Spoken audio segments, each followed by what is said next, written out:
Riverside HC, karibu sana. Tupatie wimbo kisha tutasonga mbele. Riverside, karibu sana.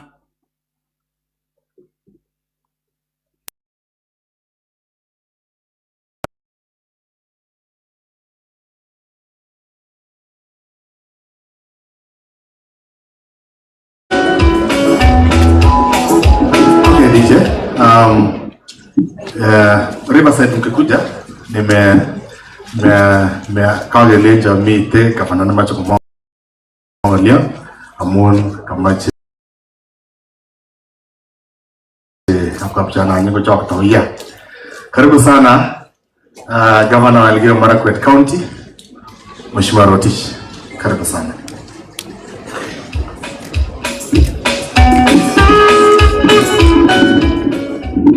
Asante sana Speaker wetu Right Honorable Amason Kingi, Majority Leader wetu, governors wenzangu ambao wako hapa, waziri wetu Kipchumba Murkomen, waziri wa barabara, viongozi wote wa bunge, MCS wetu, senators wote, familia ya mzee wetu Philip, akpiga Bomet tugul bomani, ajama agatak tugul ngaine tab kutaya cheiso le jamge.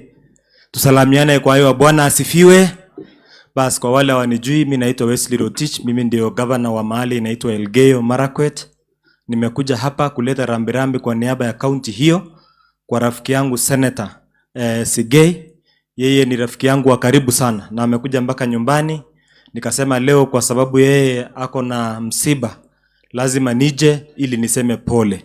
Kwa hivyo mpokee pole zetu kutoka huko Elgeyo Marakwet, watu wa Bomet, na tunawatakia familia nguvu wakati huu wa majonzi. Tumeomba ruhusa kwa sababu mimi na governor wa Nandi tuko na kazi mahali pengine, lakini tumekuja tu kuleta salamu za heri njema. Nataka nichukue pia fursa hii kushukuru wakaaji wa Bomet. Unajua sisi watu wa Elgeyo Marakwet County huwa tunasomanga signals mingi kutoka Bomet, kwa sababu Bomet inakuanga mahali ya high octane. Temperatures yake iko juu. Hata leo nimeshangaa wakati nimefika, nimeshangaa wametulia sana. Kumbe mnaweza tulia kabisa kama maji ya mtungi. Lakini saa zingine ikichamuka Bomet inachamuka kabisa. Lakini tunawapenda sana, uzuri yenu ni watu mnaongea na pia ni watu wakarimu zaidi kwa the Kalenjin nation.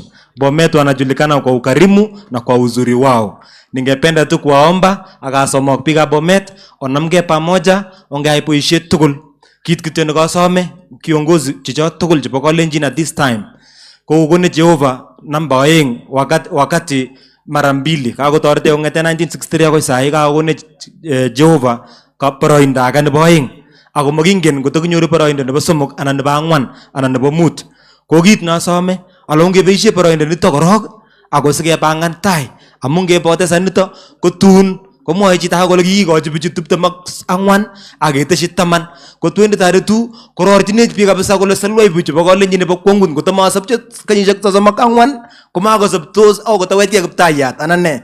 So ongeboishe wakati ini ako tun kongoit betunin batai kepangan ke wenyewe kwa wenyewe anan ne. So kamache ale chakutye nebo mwisho noto amache keyai kakilitabge, amache kesupporten governor, amache kesupporten MP, senator, chi tugul onge supporten ako MCA ako kirwogindet kwa boisiet nenyi ako boisiet nasome kitinye PS nenyo nebo agriculture. Ngolenjin mami orit age nekimuch kesopche kisobe kityo agriculture.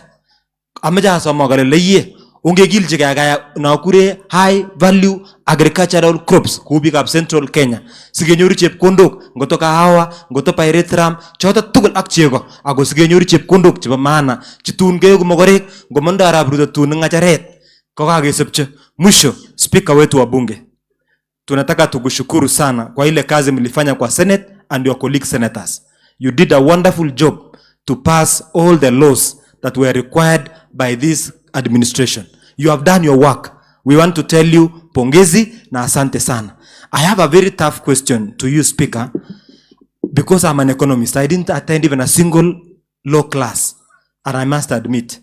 But when I read the Constitution says there are 3 arms of government.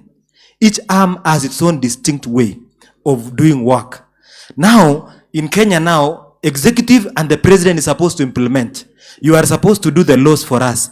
And the judiciary is supposed to interpret only. Now this time, the judiciary is even telling us, don't do public participation. And the law says, you have to do public participation. I want to request the judiciary to be very careful and to be fair to Kenyans. You can stop anything else, even the governor from working. You can even wound up NHIF. Now, we are supposed to be migrating. Even my own staff in my county, I've been having something called comprehensive NHIF. All facilities have refused. Yet we have people who have terminal diseases. I have started seeing the number of funerals going up. And I can tell you, it must be linked to this stoppage of this law. Please, judiciary, look at that and make sure Kenyans move forward. Thank you and God bless you. Mheshimiwa sana, dakika moja. Nasikia Rigiji karibu afike. Asante sana, Bwana Yesu asifiwe. Kwanza nimekuja hapa kwa niaba yangu na kwa niaba ya familia yangu na kwa niaba ya watu wa Nandi kusema pole kwa familia ya rafiki yetu Senator Sigei. Senator Sigei tulikuwa na yeye shule kule University of Nairobi tukisoma uwakili. Yeye alikuwa miaka 3 mbele yangu, lakini tulikuwa darasa moja na mke wake Joyce. Kwa hivyo hii familia ya Senator Sigei na mke wake Joyce wamekuwa watu wa karibu kwangu. Tumekuja hapa kusema pole pia kwa watu wa Bomet.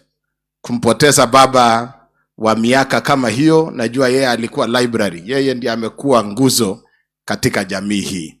Kwa hivyo tumekuja hapa kusema pole kwa jamii, kwa familia na kwa county nzima ya Bomet na kwa wananchi wetu wa sehemu hii ya South Rift na katika nchi ya Kenya.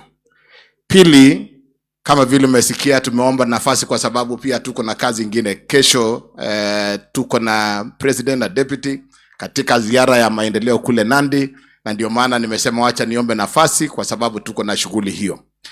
Pili, mimi nataka kuwashukuru watu wa Bomet. Kuna wakati mimi nilifanya kazi sehemu hii ya South Rift nikiwa pale Kericho, nikafanya kazi Kericho na Bomet.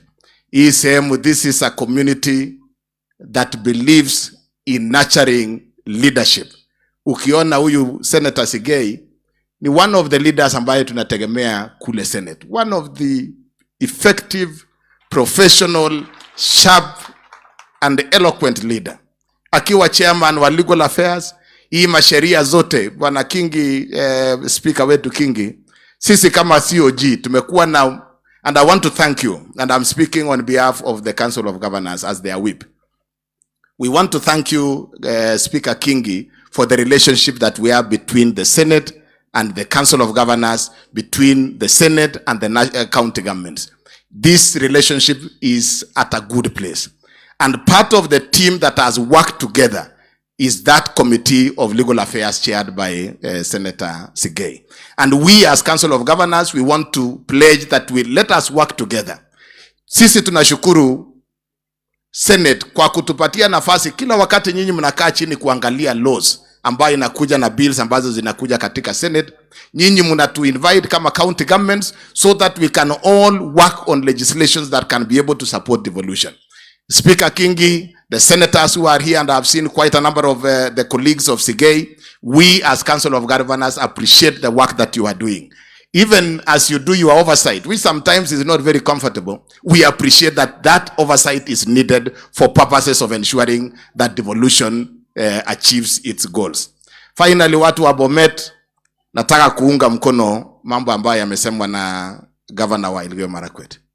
Ajeget kukibororie Kenya ini kokikondochi bororioshek aengu kongetege 1963.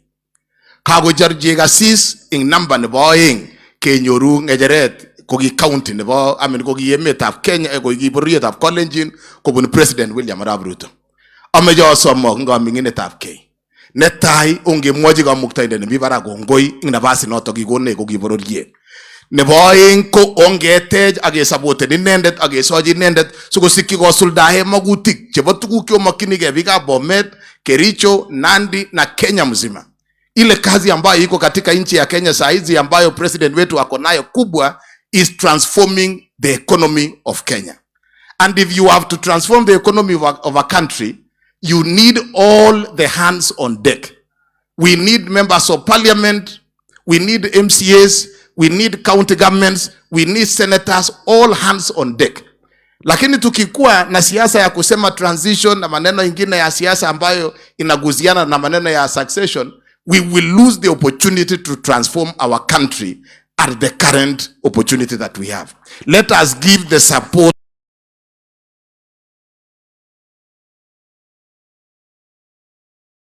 We are members of parliament and the senators. Let us allow ourselves for a moment, for the next 4 years, let us focus on transforming our country. And we hope that God will give William Ruto the presidency of 10 years. Because correcting the messes that ambayo tulipata kutoka kwa hii serikali, you are not going to correct in only 5 years. So we want to ask all of us, let us tone down on politics. Let us focus on developing and transforming our nation. To the judiciary, you are part and parcel of Kenya. Unfortunately, and Speaker Kingi, you and you in Parliament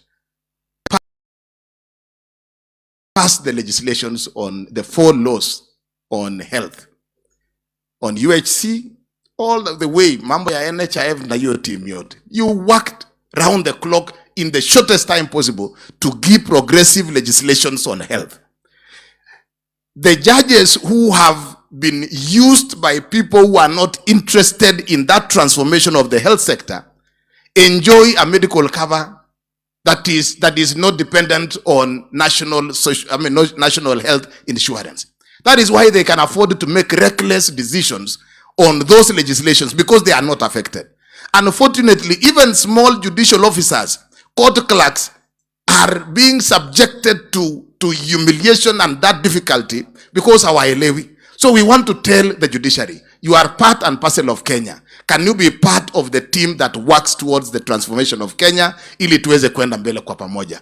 Kwa hayo na mengi nataka kusema poleni sana. Senator Sigei'S and your family, we stand with you. The people of Bomet, we stand with you as we mourn our father. Pole sana, na thank you, Bishop. You shared a very wonderful message today. We want to thank you for the message that you have shared today. We have indeed been blessed. Asanteni na Mungu awabariki. Asante sana Governor kutoka Nandi. Bas kikundi chetu cha waimbaji, kanisa la Soliot na kanisa la Riverside, tuendelee basi, tutaimba mpaka kiongozi aweze kaikia ndani, naibu rais. Tuende kazi. Wale wenzetu karibu sana.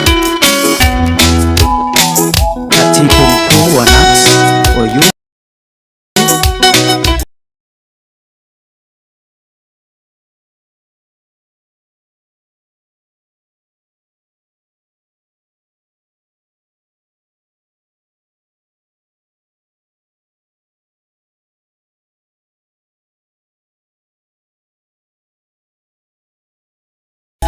Na mwenyekiti wa kwanza, Mheshimiwa Mwalimu.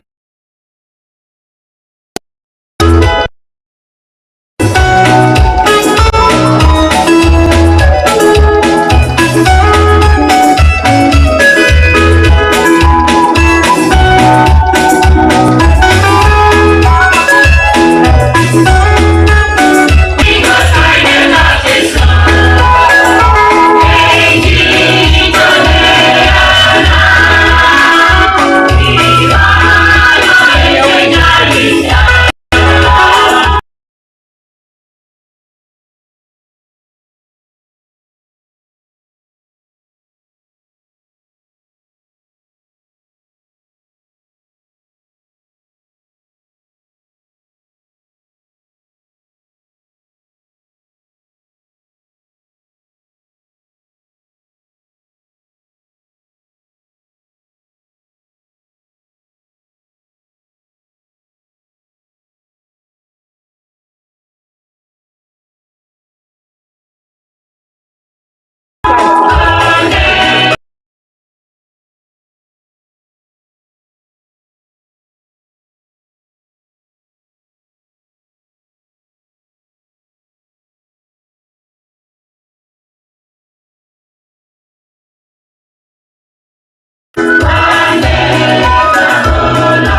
Na kila mmoja tuweze tutulie sasa wakati kiongozi atakapoingia.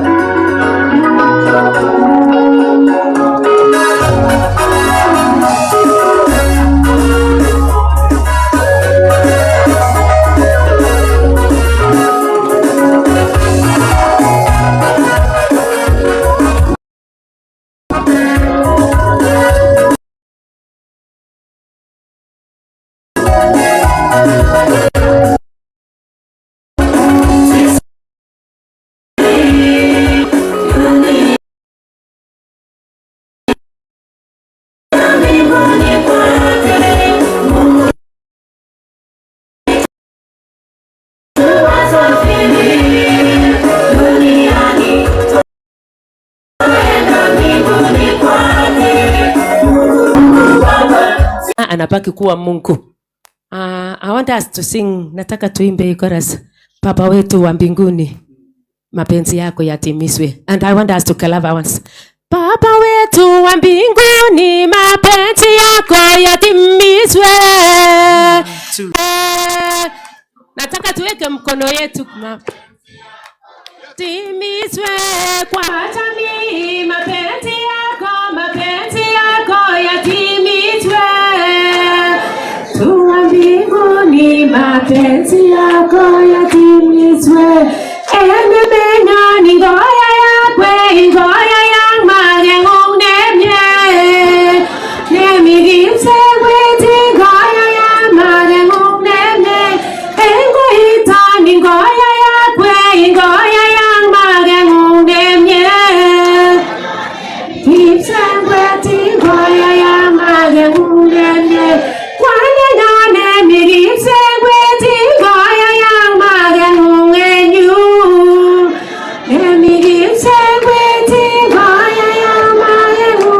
Naomba tupige mkono yetu. Kwa Baba wetu wa mbinguni, mapenzi yako yatimizwe. Wa mbinguni, mapenzi yako yatimizwe. Hata sasa mapenzi yako yatimizwe. Tu wa mbinguni, mapenzi yako yatimizwe. Kwa viongozi, mapenzi yako yatimizwe. Wa mbinguni, mapenzi yako yatimizwe.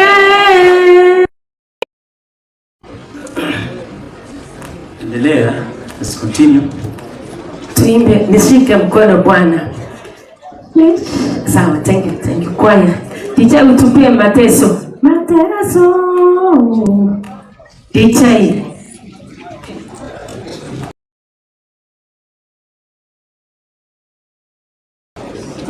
DJ.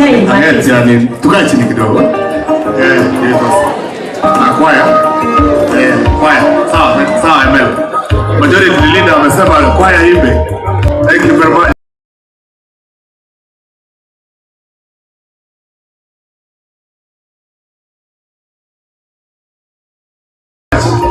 Tunakaribisha yes. Kije twende. Alafu akifika sisi tunasimama. Sawa.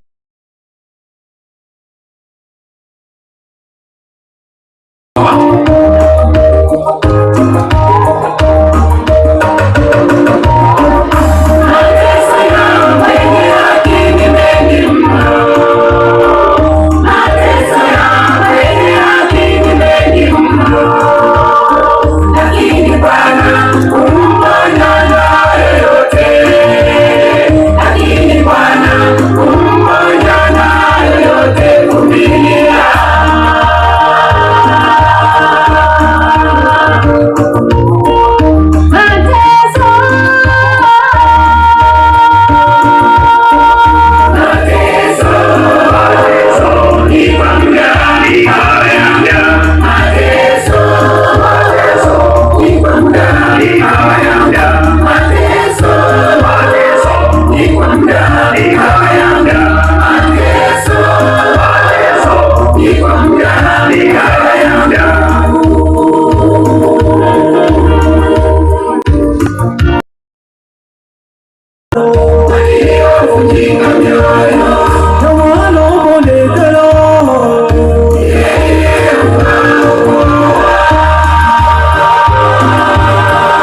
Night Choir, Your Excellency, the Deputy President, Honorable Rigathi Gachagua, and the Governor of Bomet, welcome to this service.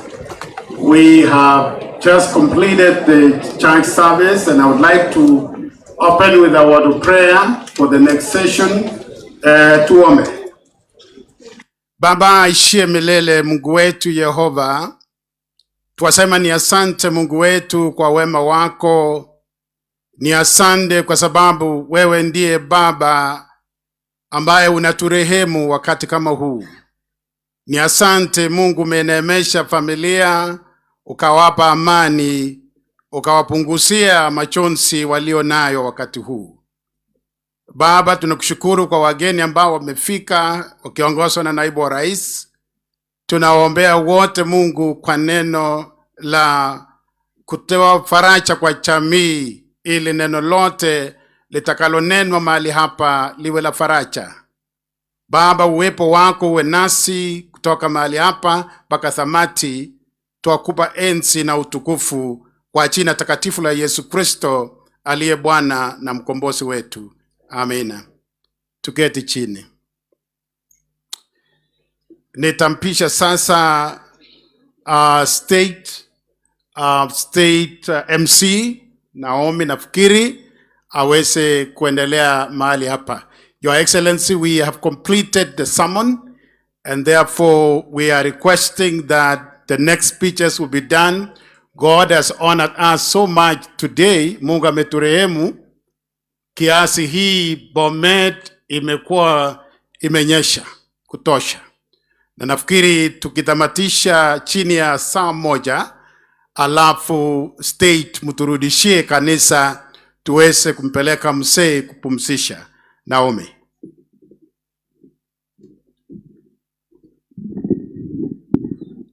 Thank you so much. Can we appreciate the church? Tupigie kanisa makofi tafadhali.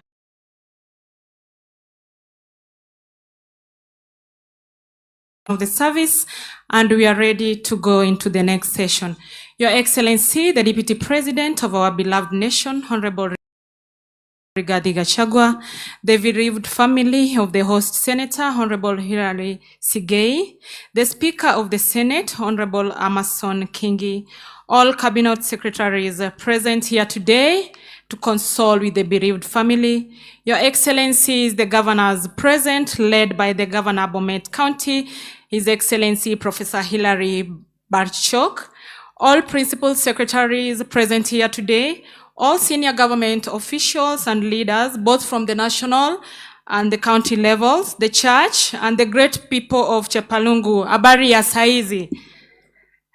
We've done the first session, Your Excellency, and without much ado, allow me now to invite the area MP, Honorable Victor Mandazi, to control and coordinate the next session. Karibu sana Mheshimiwa.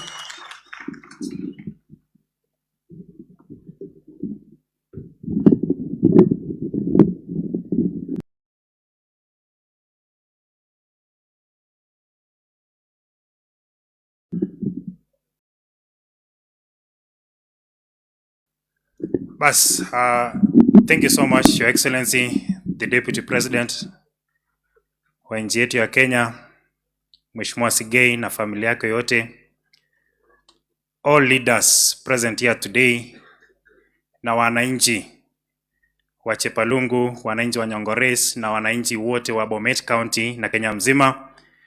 Wacha kwanza nichukue nafasi hii ili niweze kuwakaribisha katika eneo hili la ubunge la Chepalungu kwa minajili ya kufariji na kuomboleza na familia ya mheshimiwa wetu Wakili Sigei'S. Kabla mimi mwenyewe sijanena, ningependa kuambia siku hii ya leo tuko hapa kwa ajili ya kusema tu pole. Na kwa kuwa tumefika zote, niko na imani ya kwamba tutarudi kwetu salama. Na hata na hivyo, ninajua kwamba sio sisi wote ambao tutapata nafasi ya kuongea. Na kwa sababu ya hiyo, ningependa tu kuwaomba asoma warengo mwingine tapke, wale sisi wote tuweze kuweka mikono yetu juu hivi kwa sababu tumekuja kusema pole. Wacha nione mikono yote juu, tuelekeze kwa familia ya mwenda zake na sote tuseme kwa pamoja pole. Turudie tena tuseme pole. Asante sana. Wacha nikaribishe Mheshimiwa Spika wetu ili aweze kunena moja kwa dakika moja, na pia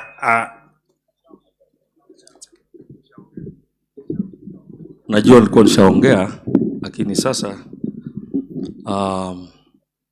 nikiomba msamaha, wajua niko na members na wageni wengine ambao wamefika, sitachukua muda mrefu.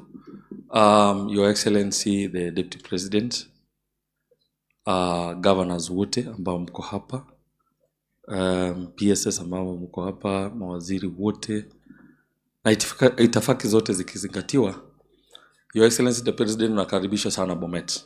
You're welcome. Karibu sana. Some few months ago tulikuwa tumetamani sana kukuona, na tuliambiwa mara 2, mara 3, mara 4 kwamba unakuja. Mwishowe ikawa ni kama yale mambo ya Biblia. Her Excellency Dr. Dorcas Kashagwa came na tukaongea naye, tukafurahi kubomet, na akasema utakuja. So sijui kama kwa sababu last year tarehe 15 ulikuwa tena Bomet, ningeomba kwamba maana leo umekuja kufariji familia yetu na Bomet kwa ujumla, panga siku nyingine uje Bomet, tukae pamoja tuongee ile mambo ulikuwa unasema siku ile haujatumalizia. Umekuwa ukiita watu wengine waje Nairobi. Hawa MCAs wangu wanauliza, huyu Deputy President alituambia atafanya kitu, fanya kitu tafadhali. Asante sana. Thank you so much Speaker. I thought maybe ungekaribisha area MCA tu aweze kuwave, na kwa sababu ya hiyo area member of County Assembly Mheshimiwa Josiah, dakika moja tafadhali.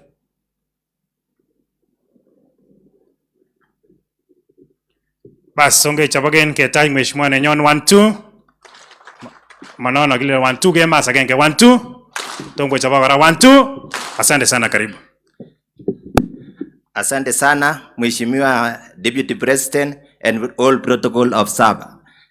Bwana asifiwe. So ningependa kuchukua hii nafasi Mama Eunice, umepoteza mzee, lakini Mungu ako nanyi. So sina mengi ya kusema Mheshimiwa Deputy President, kwa niaba ya watu wa Nyongoresi ningeomba tu nikuelezee mambo matatu. Ya kwanza, hii barabara umepitia inatoka Legeti Etiet, Kapsio, Kapqueen, Kabisoke, Kaptombuliet, Tukiptembur. Tunaomba Your Excellency, kama tukitengenezewa tuwekewe lami, tutashukuru. Kuna barabara moja inaunganisha kutoka Kibisorwet, Mariango, Kapkesosio. Ni stretch ya 5 kilometers, Your Excellency. Tukipata tuwekewe lami hiyo, tutashukuru. Ya mwisho, tuko na shamba hapa Kapqueen Primary. Na entire Bomet County atuna TTC. Na wakati wa Tembe location wamesema wako ready kupeana sehemu ya hiyo shamba ichengwe TTC, Your Excellency. Na kwa hao machache nasema karibu, na tumeshukuru kwa kuwa nasi siku ya leo. Asante. Asante sana. Makofi kwa MCA 1-2. Thank you so much. Tulikuwa tumesema 1-2 ni makofi moja 1-2. Asante sana. All members of parliament, former MPs wote ningeomba wasimame kwenye wako, all of them kwenye wako from the Republic. Kwenye tu mko tafadhali, kwa heshima na kwa sababu ya nafasi, ningependa tu mseme all former members of parliament kwenye mko mseme tu pole tafadhali. Asanteni sana na muweze kuketi.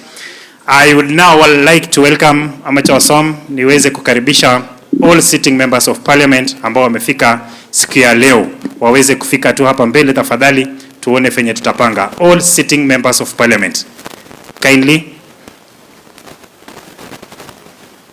Mheshimiwa Toto kuwaongoza.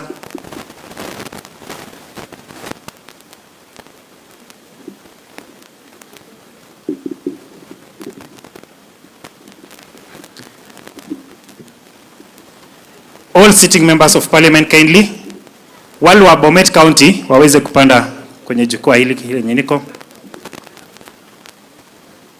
Tuwapigie makofi tafadhali wanapokuja, kwa sababu wamechukua nafasi yao ili kuweza kufariji na familia hii. With all due respect, kindly all sitting members of parliament, ndio tuweze kujipanga tuone kindly.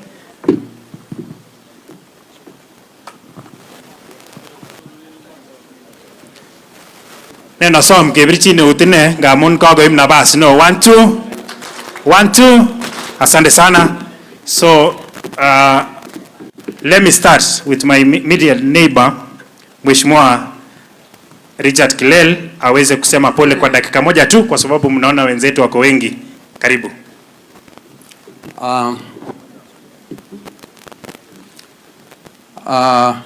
Deputy President Rigathi Gachagua, all the governors and all protocol of staff, I would like to take this opportunity to, first on behalf of myself and on behalf of people of Bomet Central, ya Senator na familia yake pole kwa kupoteza baba. Nafikiri ni wakati ngumu na tumekuja kuwaletea maombi. Mheshimiwa Rais, Makamu wa Rais, karibu sana Bomet. Tumefurahi kwako kuja kuomboleza na watu wa Bomet County. Umekuja wakati wa mvua na siku ya leo ninaona Mungu ametusaidia, amefanya mvua kidogo ichelewe. Kitu moja tu nataka kusema kwa familia ni kwamba Mungu ako na nyinyi, na sisi kama viongozi tena wa Bomet tuko pamoja. Senator akituongoza kwa maneno ya national, tunataka kusema pole sana. Asanteni sana. Yes, Mheshimiwa Yagon from Bomet East. Karibu sana Mheshimiwa. Thank you very much. Your Excellency, the Deputy President of the Republic of Kenya, the governors who are present with us, ministers, PSS, and all protocol observed. First of all, let me take this opportunity to say pole sana kwa familia ya seneta wetu ambaye amepoteza baba yake. Me, I will not say much. I want to say only that welcome our Deputy President and all the guests who have come. Munakaribishwa hapa Bomet sana. Mmekuja wakati wa mvua, na kama jana nilikuwa nimesema when we were receiving the body, I told the people who were present with us yesterday that it is good that you elected us. If they had not elected us, this rain, the kind of rain we are having now, they could not have been there. So wacha tushukuru Mwenyezi Mungu kwa sababu mlitupigia kura ndio mvua ikuje, alafu tupate chakula ya kutosha. Kama saa hii hatutapata nafasi ya kukosa chakula. Ile kitu ingine ningependa tu kusema, Makamu wa Rais, tumepata changamoto sana na hii mvua na kila mtu anaelewa. Ile kitu tulikuwa tumemwambia waziri wa barabara na ametuambia jana atashughulikia na kuangalia vile, ametusaidia sana. Kama upande yangu tayari ile president alikuwa amekusindua juzi na alikuja yeye mwenyewe kama waziri wa barabara. Barabara ya 4 kilometers has been done. It is now done, I think, and it is continuing very well. Nataka kusema tu poleni sana na asanteni sana. Sina maneno mengi. Thank you so much. Mheshimiwa Senior PC Sigei'S from Sotik. Asante sana, Your Excellency, the Deputy President, Mheshimiwa Rigathi Gachagua, magavana ambao wako hapa wote, mawaziri, wabunge wenzangu, familia ya Senator Sigei'S na waombolezi wote kutoka upande wa Kenya yote. Nimekesa kusema maneno mawili. Your Excellency, unakaribishwa hapa.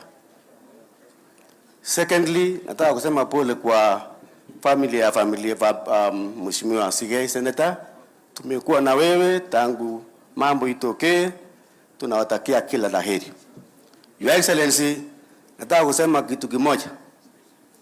Tuko likizo ya wiki 3. And Your Excellency, what we have seen, we have been burying people kwa ugonjwa ya cancer. Imesidi kwa upande huu wa kwetu. Na tungependa kuomba wale ambao wanachukua maneno kotini kufunga mambo ya policy ya serikali ya Kenya Kwanza, ati tusipate mambo ya universal health coverage. Nataka kuambia nyinyi raia wa Sotik wameniambia tuko na president. Asante sana. Asante Mheshimiwa Brighton Yegon Konoin. Asante sana familia ya mwenda zake Deputy President, Governors, President, Speaker, Majority Leader and all protocols observed. Leo hii tuko hapa kuomboleza na kusindikiza mwenda zake Philip. Pole sana kwa kupoteza mkubwa wa family Eunice, senator wetu na familia mzima. Tumekuja hapa kwa niaba ya Konoin constituency, kwa niaba yangu nasema pole sana kwa kupoteza mpenzi wenu. Ya pili, tulikuwa katika kamati ya kuchangisha pesa kutoka bunge la Senate na National Assembly. Tulikuwa na senator wa Kiambu Dhangwa, tulikuwa na Joyce Korir, mheshimiwa area hapa Mandazi, na wote kwa group yetu ya members of parliament wametoa pole zao kwa familia, na tutaweza ku hand over hiyo contribution yao. Ya tatu, Your Excellency, tunashukuru sana kwa kazi ambayo rais alikupea ya kushughulikia mambo ya reforms katika mambo ya majani chai, mambo ya maziwa na kahawa, na umefanya hiyo kazi yako vizuri. Last year tulikuwa huko Kericho tukishughulikia hiyo maneno ya majani chai, na nashukuru sana sababu umetilia manane na tunaendelea vizuri. Kitu tunataka kueleza Your Excellency, kuna court cases mingi ambao kwa ile bill ambayo ilikuwa imesponsoriwa na majority leader wetu Senator Cheruiyot, walieka court cases mingi ambao imezuia full implementation ya hiyo act ya 2020 ya maneno ya majani chai. Ona vile tutaweza fanya, na najua imekuwa outcry hata kwa president wetu kwa maneno ya judiciary. Kuna mambo ambayo haendi sawa, deal na wale wakora ambao wanaweza kufanya corruption huko. Ya tatu, Your Excellency, nashukuru sababu vile tulikuja kukuona na PS na Ministry ya Agriculture, tulikuwa tukiomba tupate Kenya seed hapa Bomet na tupate new variety ya disease resistant hapa Bomet. Kuna disease nyingine ilikuja ikaharibu mimea yetu ya maize ya mahindi kitambo almost 10 years ago. Na nashukuru sana, na kesho tutakuwa na waziri na PS hapa Bomet tukizindua hiyo Kenya seed na new variety ya crop ambayo hao wakulima wataweza kubenefit nayo. Otherwise sina mambo mengi. Jana usiku tulikuwa na janga la moto ambayo ilichoma maduka 10 eneo la Sotit area huku constituency yangu. Naomba kama kuna kitu yoyote unaweza saidia. Otherwise nashukuru sana. Asante sana na Mungu awabariki. Thank you so much. Thank you Mheshimiwa Toto, dakika moja tafadhali. Asante sana Mheshimiwa Naibu wa Rais, Mheshimiwa Rigathi Gachagua, mawaziri wote ambao wamekuja kujiunga na sisi, magovernors, PSS na viongozi wote ambao wametoka sehemu mbalimbali, na wananchi wote wa Bomet na kutoka Kenya mzima. Nataka pia niungane mkono na wajumbe wenzangu ili kutoa pole. Mheshimiwa Senator, najua kutoka hii msiba itoke, tumekuwa pamoja, tumekuwa tukiongea, tumekuombea na tunaendelea kukuombea Mungu asidi kukuinua na kukupea nguvu. Asante sana Bwana Mr. Deputy President kwa kukuja kuomboleza na sisi. Najua tumeongea mara mingi, juzi tulikuwa kwako na tuliongea na hawa wajumbe kuhusu mahitaji hapa Bomet. Ningependa tu kukuzia mambo mawili. Ya kwanza nilikuja nikakuomba kuhusu markets. Naomba kabisa kwa unyenyekevu unijengee markets even one in each sub county. Hawa wamama wanateseka sana. Kwanza juzi wakati wa mvua na inaendelea kunyesha, hakuna kitu wameuza. Bidhaa zao zinaharibika hata wakati wa jua tena. So ningekuomba tu kwa unyenyekevu ungeanza tu na one in each sub county, tutashukuru sana. Mimi sina mambo mengi, nadhani hayo yote tumekuambia utafuatilia na utatusaidia. Rais Gachagua, asante sana. Bas, thank you so much. Hao walikuwa waheshimiwa wa Bomet. So nitawaomba waheshimiwa wenzangu ambao wamefika ili tu kusema jina na pole kwa sababu ya muda na pia mvua imekaribia. Thank you. Your Excellency, the Deputy President, family ya Philip mwenda zake ambaye ni baba wa rafiki yangu Bwana Sigei, pik tugul chebo Bomet kimi tugul bagenge nande unenga liata mutio. Kobun pik tugul chebo Belgut cha wakilishani family nanyun en kabeteta pamango. Angen ale ko ngalal biik chechang ako mamoe nafas ata ngalale ngalek che ngalal. Mi kityo ngolio na moche aror nekangalal gavana nebo Nandi ak gavana nebo Elgeyo Marakwet. Mi kit netam komwoe Deputy President en ngalekab shares. Kikochomwe kamuktoindet kekonet nebo oeng ngecheret nebo presidency. En kenyisiek 21 ko kiba biik kyok kebutan biik 1018. Kakocherche kasis nebo oeng kobun President William Arap Ruto. Nosom bororioni ak asom kandoik tugul ale nafas inoni kiyomengei ak keboru tuguk kobo gaa. Kikekonech ministaek chemiten tuguk chenyolu ketebe nguni ko keteb ngalekab oret kuni kakoteb kandoik en ireu. Keteb kele kilionjini lagok chechang chemotindoi boisionik. Keteb kele kilionen tar kobo beek Bomani ak bororietab Kolenjin. Keteb kele kilionen kotar kenyoru kerichek. Boisiet nenyolu keyai noton angamun chengset nebo power ko chengset keborunen tuguk kobwa gaa ak kerib biik keribe. So mami power nekechenge age tugul ngunon ndamun kitinye president nenyon William Samoei Arap Ruto. Echek tugul chekimiten ireu kemi batenyin ak keyoe kou ole mokto. Mau noton kakiyonjine bas ko berure Kiptayat kwa mambo ya mahakama. Your Excellency, we support you fully.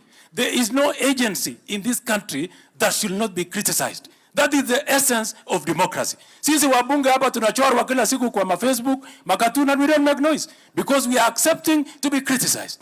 Wewe kama rais na deputy, you are being criticized. Hata juzi wengine wamebadilika rais Zakayo. It is okay. Why is it that the judiciary is itchy when we criticize them?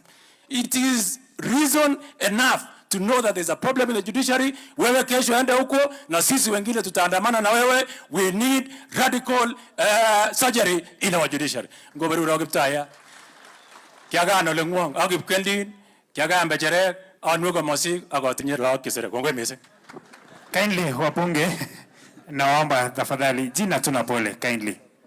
Bas viongozi wote wakiongozwa na Deputy President Rigathi Gachagua, familia ya rafiki yangu Hilary Sigei, watu wa Bomet na viongozi wote ningependa kuwasalimu katika jina la Yesu. Mimi kwa majina naitwa Kiborek Ruben, nyumbani ni kule Baringo. Nimetumwa na viongozi ya Baringo wengi kwa rafiki yetu Sigei wakiongozwa na Senator Cheptumo na wabunge wote wangekuja, lakini tuko na shida insecurity kule ya banditry. Wamesema nifikishe pole zao na pole za watu ya Baringo. Piga Baringo Bomet ko hapa kwa hapa mulipo tupo pia sisi watu ya Baringo. Kipendi banda tagenge kichomok Bomet ngesojin family nebo chorwenyu Sigei. Kwa hii mambo ya kotini ya judiciary wameamua ku superimpose themselves kwa whole arms of government. Tuko na dawa. Sasa tunaanza process ya budget making kwa hii Republic of Kenya. Kama wameamua ya kwamba pesa itaenda kwa NHIF na UAC, tutakata budget yao yote na tulipe na NHIF wakae na njaa. Asante sana, Mwenyezi Mungu awabariki. Thank you very much. Your Excellency, the Deputy President of the Republic of Kenya, the family of the late Dad Philip Tanui, led by Mama Eunice, Senator Sigei, all the protocol observed, akpiga Bomet tugul, Bwana Yesu asifiwe. Bwana asifiwe. And I want to take a very brief moment to condole with this family. Poleni sana, mama, Mungu wako na wewe, uendelee kushikilia, Mungu na watoto wako wakae pamoja na wewe. Ya pili, Your Excellency, we want to appreciate your coming to Bomet, and as the Speaker of the County of Bomet said, they are waiting for you. Hata huku Kericho tunakungojea. I know the plans that are in place, we are in your program. And cancer is a killer disease. It has killed many, and not only cancer, other terminal diseases.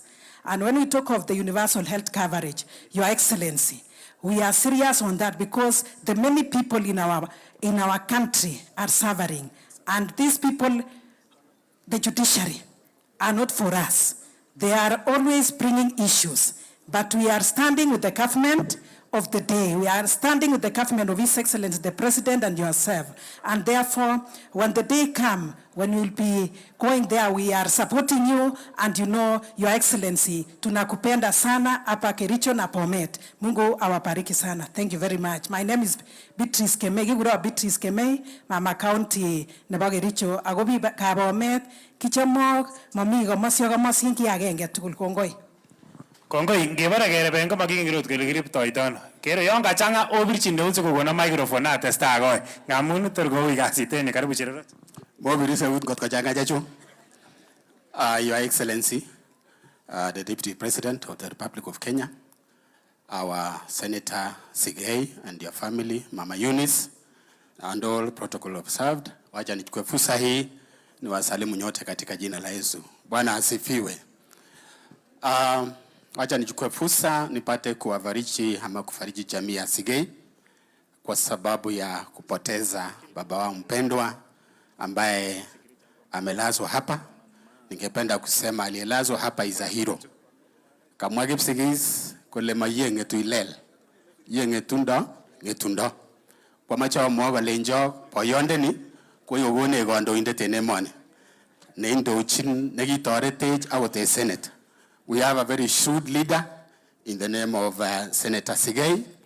Nekikotoret emoni kwanza en ngalechu kibo kotini. Kwa macha mwaga biikab Bomet ale akotinye chito. Nerube kwa macha mwaga lenjo bikyok kakongalal biik chechang. Achek kokikekone kandoik. Kiib nafas His Excellency the President of the Republic of Kenya kwa appointed leaders. Amache kikoi leaders ichon nafas asikobit komuch kobanganech. When you see a leader here, amache iger matiger within the constituency nengung. Ama iger a national leader. We have our CSS agetinye bichon tugul. Amache amwaga lenjo ongetegis. Koger mea en ireu. Chirono mwenyewe. Amache alenjo ongetegis leaders chekiappointen. Akongebakach kasit nombo mbu nengochut ko mbu komakiruitosi. Kimache kikoi nafas, they will deliver. Your Excellency, tunakushukuru. Mambo ya judiciary ulisema juzi. Hata mimi nilitafuta makaratasi, tutaungana na wewe tuende tupate kulaunch complaint kwa sababu hata wale ambao hawakutupigia, wale ambao we heard the 7 charges after election, hata wao tutawafuata. Asanteni sana, Mungu apate kuwabariki. Thank you so much. Bas, thank you so much, Mheshimiwa Sebuleni. Sawa chichiruno. Iburi nyeni omea.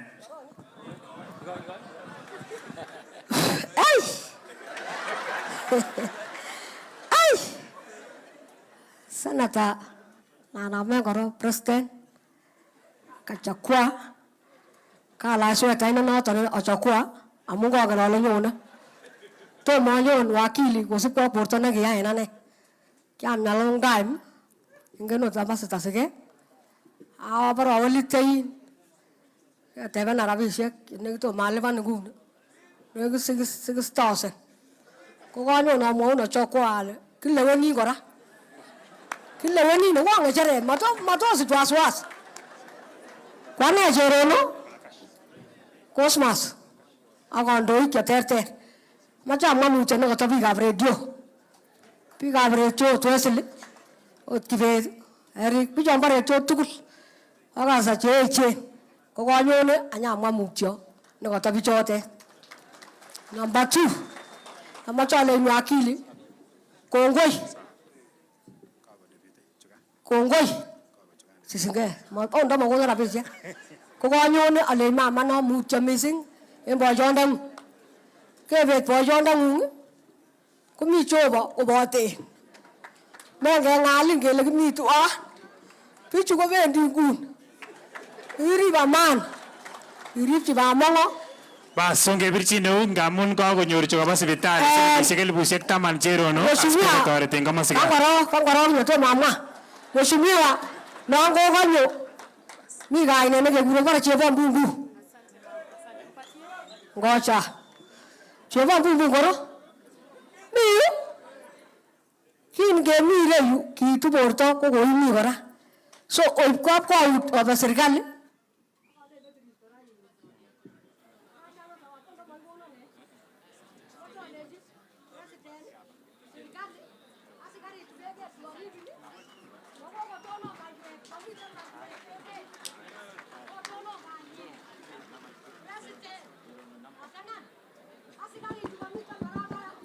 Bas, asante sana. Meya Cherono, Kongoi.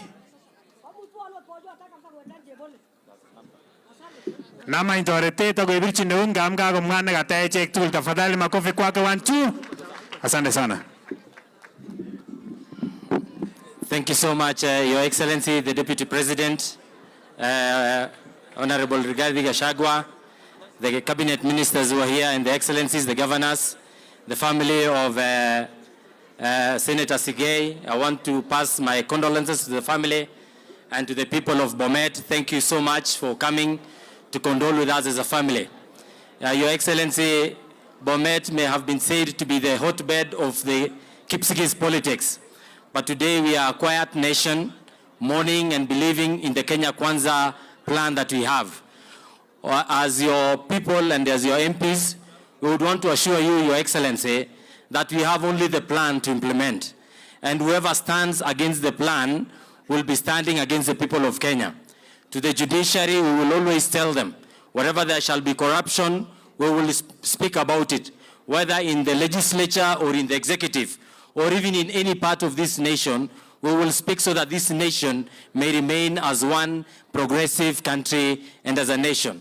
Your Excellency, the second thing we want to tell you is that we truly support the programs that you've instituted and the plans that we have for this part of the nation. And we want to assure you that count on our support on all the programs that the Kenya Kwanza is going to implement. Count on the people of this region, the people of Sigei'S, the people of Rift Valley, the whole of us, that we will stand behind you and the President to make sure that we deliver to the people of Kenya and the work that is standing and that is being awaited. On the UHC, there is no one who can stand against that program, especially on the question of public participation. We have a right as a people of this country to talk and discuss about any program and any plan that we have so that we can see how best to implement that program. With the discontinued NHIF, we want to say that our people are anxiously waiting to see that this NHIF program, the social program, be implemented as soon as possible.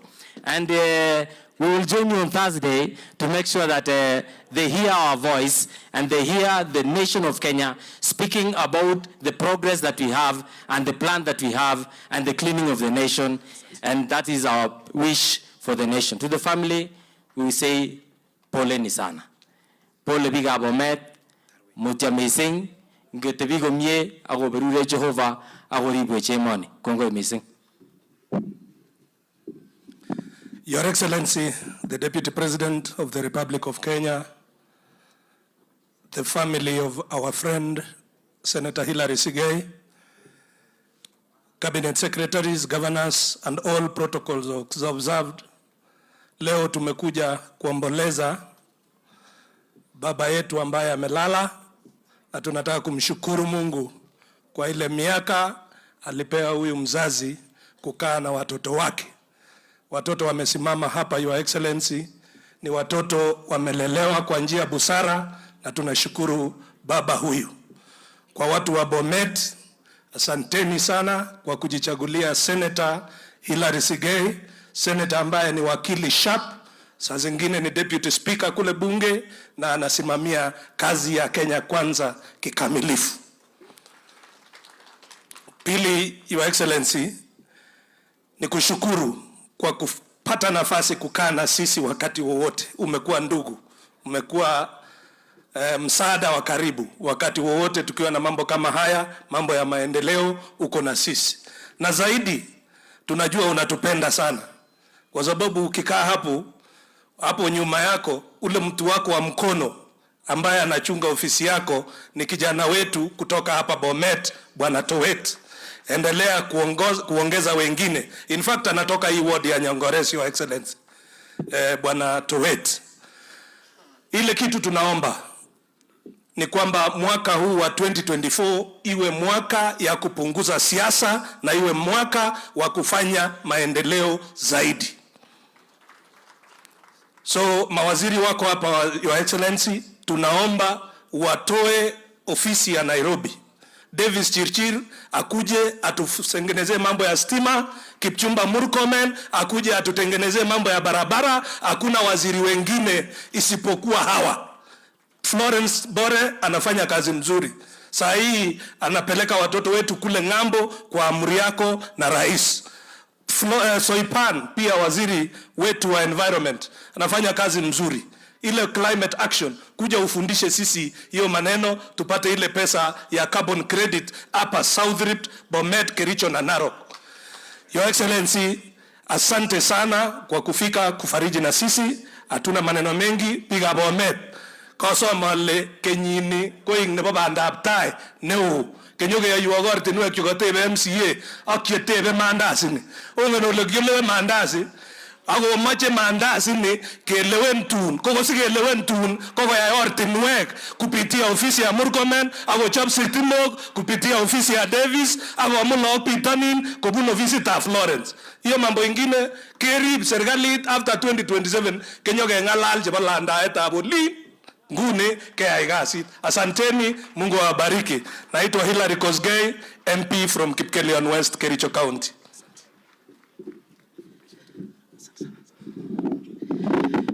Asante sana. Basi Mheshimiwa Naibu wa Rais, Mheshimiwa Rigathi Gachagua, familia ya ndugu yetu na rafiki Hilary Kosgei, the cabinet secretaries present, the colleagues, leaders, na watu wa Chapalungu, Bwana Yesu asifiwe. Ila sunecha Yesu. Basi kwa majina mimi naitwa Mheshimiwa Tongoyo, mjumbe wa Narok West, jirani wenu hapa tu, na nimefurahi kupata nafasi kufika hapa, kuja pia kulete rambirambi na kulete pole zetu kwa sababu ya mzee wetu Philip kutuacha. Kwa hivyo nimekuja kwa niaba yangu binafsi na kwa niaba ya familia yangu na majirani wenu wa Narok West na Narok kwa jumla, tumesema pole kwa kumpoteza baba wetu Philip. Wengine wetu hatujapata kwa ukweli kumjua baba wetu Philip, lakini tumempata kumjua kidogo kupitia ndugu wetu Wakili Sigei'S. Kwa sababu some of us who have interacted closely with our brother here in Sigei'S, you see a leader dedicated to service, so intelligent, down to earth, and committed to work. And I'm sure the good gene must have come from the father and the mother here. Kwa hivyo kwa ukweli, baba wetu ambaye amelala hapa pia alikuwa ni muungwana. Jambo la pili, nataka kushukuru Mheshimiwa Rais, Naibu wa Rais, kwa kuendelea kusaidia rais wetu kufanya kazi na kuhudumia wa Kenya in one very special way. Kwa ukweli wa Kenya wastahili wajue ukweli. Tulipochukua ukiukani serikali ya Kenya kwanza, Kenya ilikuwa maututi katika ICU kama vile Mheshimiwa Rigathi alikuwa anasema. I like your analogy. Tulikuwa katika ICU. In fact tulikuwa katika life support machine. Lakini kwa ukweli tumetoka huko, ina record 1 year, tumeenda HDU, tuko katika ward, and Kenya is about to walk out of the hospital as healthy and in healthy condition. Kwa hivyo nataka kusema we are really proud, we should remain focused, and we are fully behind you. In 1 year, and I think Kenyans should know this, juzi tumekuwa na some African countries that are already listed having defaulted the international loans. Lakini out of your genius, mumeweza kuokoa sisi, which we were actually at the verge of defaulting international loans. Na tunaendelea kuombea Mungu and remain focused. A lot will be said, Your Excellency. Walisema mbeleni, we had had it more, we had had it, walisema tuliona mengi na wataendelea. Because they will never be happy if they see you and the President William Ruto doing the great work you are doing for this country. Kwa hivyo tunataka kusema asante, tunawapenda, na hata leo mimi nimeshangaa. Bomet kawaida tukifikanga ni kama kuna kuanga tu, ni kama kuna election. Lakini leo mko watulivu kama maji ya mtungi. Kwa hivyo you are very good people. Kwa hivyo nataka kusema asanti, na pia tutaendelea kuwa pamoja kama majirani. Asanteni sana na Mungu awabariki. Asanti.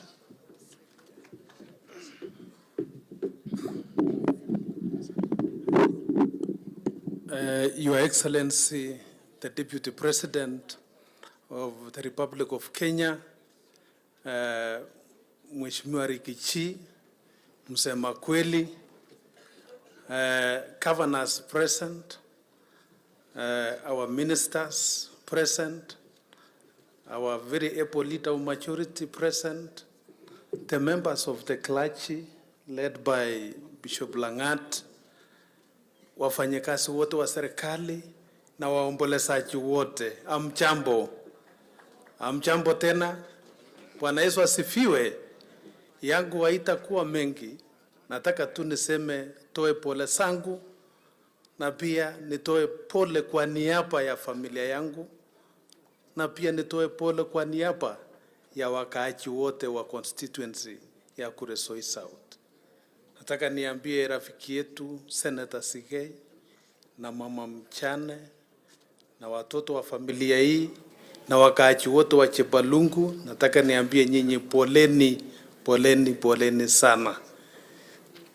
Tunajua ya kwamba mko na uchungu sana, kwa sababu wengi wetu tumepitia mambo kama hii. Kwa hivyo tunaelewa vile mnasikia. Kwa hivyo yangu tu ni kusema poleni Senator Sigei na mama mchane. Ingawa mzee ametuacha, amepumzika, ametuachia pia changamoto. Mzee huyu naweza sema is a hero. Alifanya yote ambaye ilikuwa natakana ifanyike dunia hii, mpaka akasomesha watoto wake. That is why we have a very able senator who is working for us. Otherwise ni poleni, poleni, poleni tu. Na nimetumwa na watu wengi kutoka upande wa Nakuru, mjumbe wa Rongai, mjumbe wa Kuresoi North, amesema tena poleni. Your Excellency, the Deputy President, I want to take this opportunity to thank you so much for your presence here in Bomet. Juzi umekuwa Kuresoi North. That is a clear indication of your commitment to serve this country. I also want to take this opportunity, Your Excellency, to thank you for standing with our President, Dr. William Samuel Ruto. Ulisimama na yeye kabisa wakati wa campaign mpaka akakuwa rais wetu wa Jamhuri ya Kenya. Na nataka niseme ya kwamba ikifika pia wakati yako, sisi tutasimama na wewe. Lazima tusimame na wewe kwa sababu ya bidii yako. Otherwise utukumbuke tu upande wa Kuresoi, na nakupongeza ulitoa caveat sehemu kidogo. Sasa kuna sehemu pia imebaki, na tunaomba sana hiyo caveat itolewe kabisa area hiyo. Otherwise asanteni sana, hiyo mambo yenu matatu na president tunaunga mkono. Asante.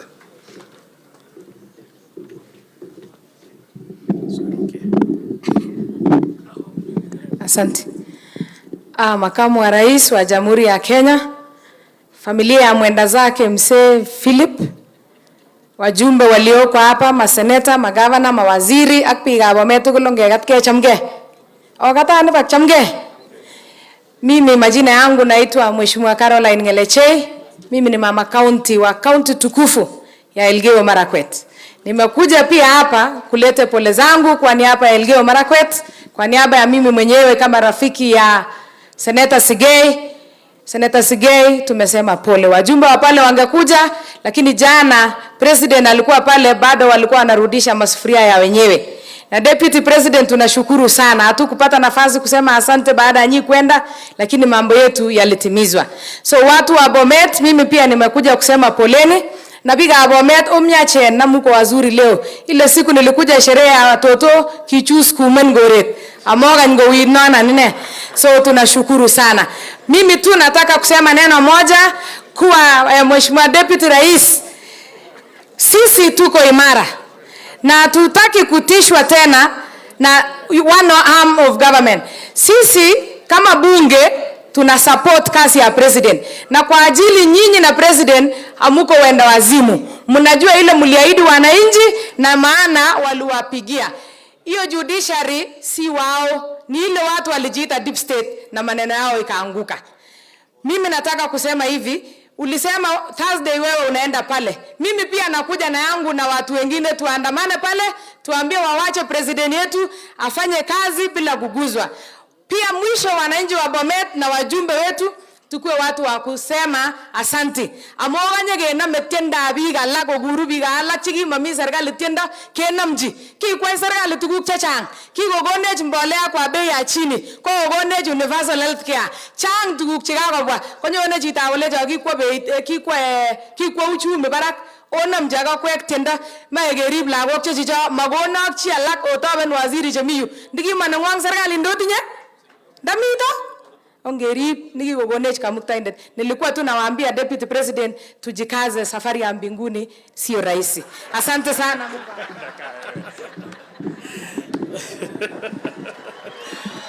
Bwana asifiwe.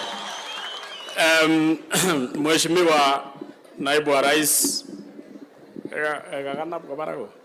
Mheshimiwa Naibu wa Rais, Mheshimiwa Governor, familia ya seneta yetu Sigei'S, waombolezaji wote, waheshimiwa governors na masenators na wajumbe. Mimi pia kwa niaba yangu na kwa niaba ya familia yangu na watu wote wa Transmara ningependa niseme pole. Nimekuja kusema pole zangu, nimekuja kutoa risala zangu na nimekuja aswa kusimama na rafiki yetu Mheshimiwa Sigei'S na haswa pia Mama Eunice. Nataka niwaambie Mwenyezi Mungu awape nguvu so that wakati tunaomboleza na wakati tuko na hii msiba awape nguvu ndio tupate kuendelea pamoja hapo mbele. Kwa hivyo nataka niseme Sigei'S, nilikuwa nimekuja hapo mbele na tulikuwa tumekuja kuongea na familia na tukaongea mambo mengi. Kwa hivyo tunasimama na wewe wakati huu mgumu. Nataka niambie familia poleni sana. Mheshimiwa Naibu wa Rais, pia tunataka kushukuru kwa sababu umekuja kuomboleza na sisi. Tunakushukuru sana. Karibu tena Bomet, karibu tena area hii yetu yote hii. Uje hata kwa mambo mazuri. Nataka niseme karibu sana. On matters of development, Your Excellency, sisi tunatambua kazi yenye unasaidia rais. Na tunajua rais hakuna kazi mingi. Hakuna kazi mingi, jukumu mingi ya kutoa nchi yetu kwa shimo yenye iliwekwa na watu wengine. Tunajua rais hakuna kazi ngumu kutafuta marafiki wa kusaidia in investing in our country. Tunajua rais hakuna jukumu ya kurekebisha mambo mingi yenye ilifanyika Kenya hii yetu. That is why tunasema wewe kama msaidizi wake utafute nafasi, utembee. Christmas imeisha, mwaka mpya imeisha, sherehe za mwaka mpya imeisha. Hii ni wakati sasa utembee, ndio ukirudi Nairobi uende uambie rais kuna kashida kidogo hapa, kuna shida kidogo hapa ya maji, kuna kidogo ya mastima hapa, kuna kidogo ya mabarabara hapa. So wewe tembea, Your Excellency. Sisi tutakutembeza. Kuja huko kwetu Narok, kuja hapa Bomet, enda Kericho, shughulikia ile watu yako ambao unawaitanga watu ya shares. So that watu wasilie ama watu wasione serikali iko mbali na hao. Kwa hivyo mimi mwenyewe nataka nikualike uanzie Dikir, alafu ukuje ukipanda. Karibu sana. Otherwise kumoma amwangal jecha magitio le mutio chorwenyu. Kimitugul. Ako gangalal kondoik angalek yekakomwa. Ongen ole yekai komi ngalek chenyolu kecham kenomchi ngweny ako mi chenyolu kenomchi barak. Ongen ole serikali nikiwendi nikibo kenyisiek 24 nikibo boyot nenyon ko kikaran, lakini kinyon komi mwisho ko kila ma yait kidogo.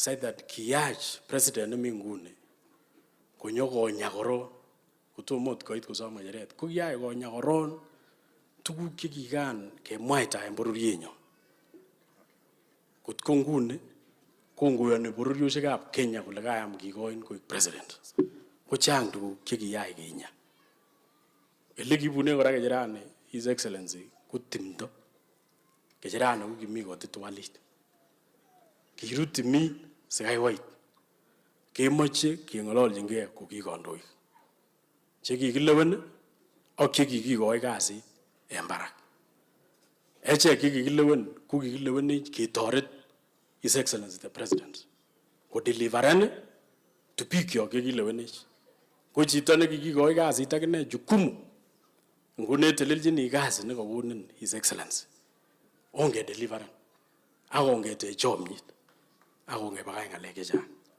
ele mi luget nguni komomi luget ot ng'alek chon mwoe biik alak chon alak namwaat biik ele mi luget ko kiboitinik chebo serikali chemoityindos ak kiboitinik chekikilewen amoche kikoingei heshima chito nekakonin kasit itelelji ele ketelelji onge bakach ng'alekisiek ubokokyin buruchu cheking'et chebo siasa koyai buruchu chebo siasa ko kiboityon age tugul ongepungusan ng'alekisiek akongeyai kasit kedeliveren kikosom besio neo alenji tuyech ak bichu kikikoi PSisiek MDisiek CSisiek ketuye ak keng'alal asikobit ngomi ele mi shida kemwoige ngomoe kebirgei ngo ak kiun kutit kor kakimong'u tirita kemwa chebo emet so amoche asom kandoikyok tugul ongeng'omekitun ko ng'alek kobo besio raini ko kobo arap Sigei ak family ak toek chekabwa kongoi missing sikoberurok kamuktaindet. Asante. Bas, kongoi missing ongebirchino eut agenge wabunge tugul 1-2. Bas, asante sana. Ndio niweze pia kupeana, wacha tu niseme mawili ama matatu. Kwanza nimesema pole kwa familia. Thank you so much. Your Excellency, ulitukaribisha kwako kama viongozi wa Bomet na tukaongea mambo yetu, tukakwambia shida zetu. One of the things ambayo mimi mwenyewe nilikwambia ni ya kwamba Chepalungu constituency is a fairly flat area. Yani ni area tambarare. Kukinyesha every time kuna floods. To waking up to yesterday, there are 2 bridges, 2 connectors ambayo that were completely swept away. And now some section of the constituency is not accessible. Aswa the lower side ya Sigor, kuna daraja ambayo inaitwa Mwakiot ya Lugumek, and largely Labotet jana kulikuwa na changa. Imagine all the shops around there ilikuwa flooded, and mahindi kule ndani na vitu vya duka zote zikakuwa zimepotelea watu wa kufanya biashara. Your Excellency, since Murkomen is here, equally alikuwa ametuinvite kwa ofisi yake na tukaongea mambo ya barabara. Just to let you know ya kwamba kuna barabara ambayo ilikuwa imekwama ya Sigor. You together with the president mlikuja Merigi na mkatuahidi ya kwamba itaendelea. Just to report to you, that particular road ambaye ilikuwa imesimamishwa na wale wezi sasa hivi inaendelea. Hata kama inaendelea polepole, tumeongea na Murkomen and I know ataenda kudiscipline ule contractor ndio aweze kufanya hiyo kazi kwa speed. Equally, there is a section that is totally not passable towards Kaboson and towards Sigor going to Longisa. Because your contractor amesema hawezi fanya maintenance ahead of work. And because the boss is here, I know from today is going to discipline the contractor, aweze kufanya kazi ndio watu wangu wa Chepalungu waweze kupitia barabara mazuri. Secondly, Your Excellency, there is a road that was done during the first regime. Inatoka daraja 6 kupitia Chebole kwenda kule Chebunya mpaka Imuru wa Digiri kwa constituency ya Ngeno. Hiyo barabara, Your Excellency, currently haiwezi kupitika kwa sababu imeharibika sana. Tumeongea na Murkomen pia na akatuwekea pesa kidogo, and I know akona hiyo report. Kindly, Your Excellency, with all your effort, because I know you are the second biggest man in this country, kindly utusukumie ndio pia aweze kuendelea. Ya tatu, Your Excellency, kuna barabara ambayo while I was campaigning, I told the people that I'm going to lobby funds from the government. Equally tumeongea. Mambo ni mawili hapa. Mimi yangu ni kuipatia jina. Wewe na Murkomen ni kutafuta pesa ya kutengeneza hiyo barabara. Inaitwa Kapkwen Olbutia kwenda Shongiroi, and from Shongiroi kwenda Ndanai.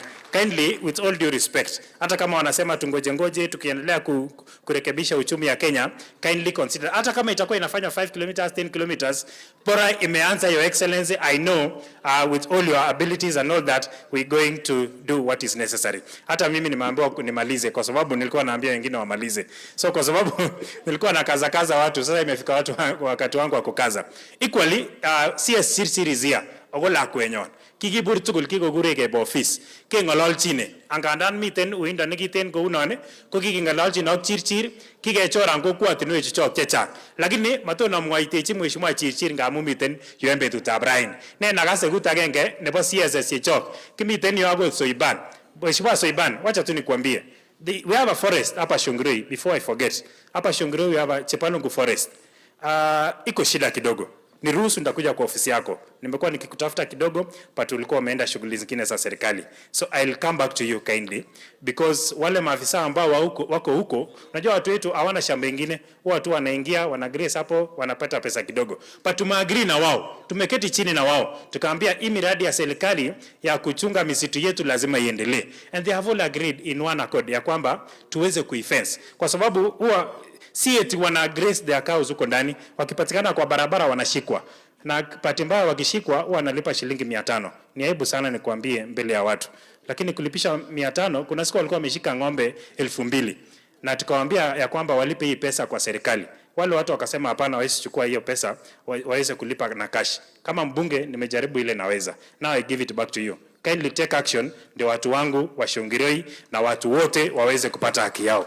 Ningependa tu kukuambia hivyo kwa siku ya leo, na kwa sababu masaa yangu yameisha, ningependa kuambia enyi yote ambao tumesaidia hii familia, thank you so much and God bless you. Nobiro wanangane no? Mabira 1 2 1 2. Karibu sana Mheshimiwa Senator, uweze kuendeleza upande wa wana senator. Thank you so much and welcome all of you.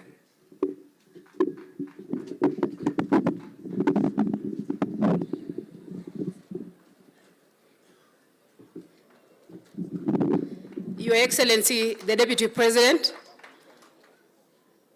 all protocol observed, kanisa, familia ya Mwendasake, baba wetu, baba wa wakili, Mheshimiwa Senator wa kaunti hili, viongozi mbalimbali ambao wako miongoni mwetu. Wacha nichukue nafasi hii pia kutoa risala za rambirambi kwa familia, na ningependa pia kusema ya kwamba niweze kuchukua nafasi hii kukaribisha kila mmoja wetu ili tuweze kuomboleza pamoja. Sitachukua muda, bali ningependa tu kusema ya kwamba viongozi mbalimbali wameongea, na ile tu ningependa kuambia familia ya senator ni ya kwamba waweze kusimama na Yesu. Ninapenda kusema ya kwamba ni shukrani kwa sababu baba alikuwa mcha Mungu, na ningependa pia kusema ya kwamba familia iweze pia kusimama na kuendeleza mazuri ambayo baba alitufunza akiwa bado hai. Ya pili, Your Excellency, kwa sababu umefika na nataka kuchukua nafasi ndogo sana kwa sababu bado tuko na kazi mingi na naona mvua bado inakuja, ni kukukaribisha hapa Bomet. Na ni kukuhakikishia ya kwamba sisi tuko nyuma yenu kama serikali.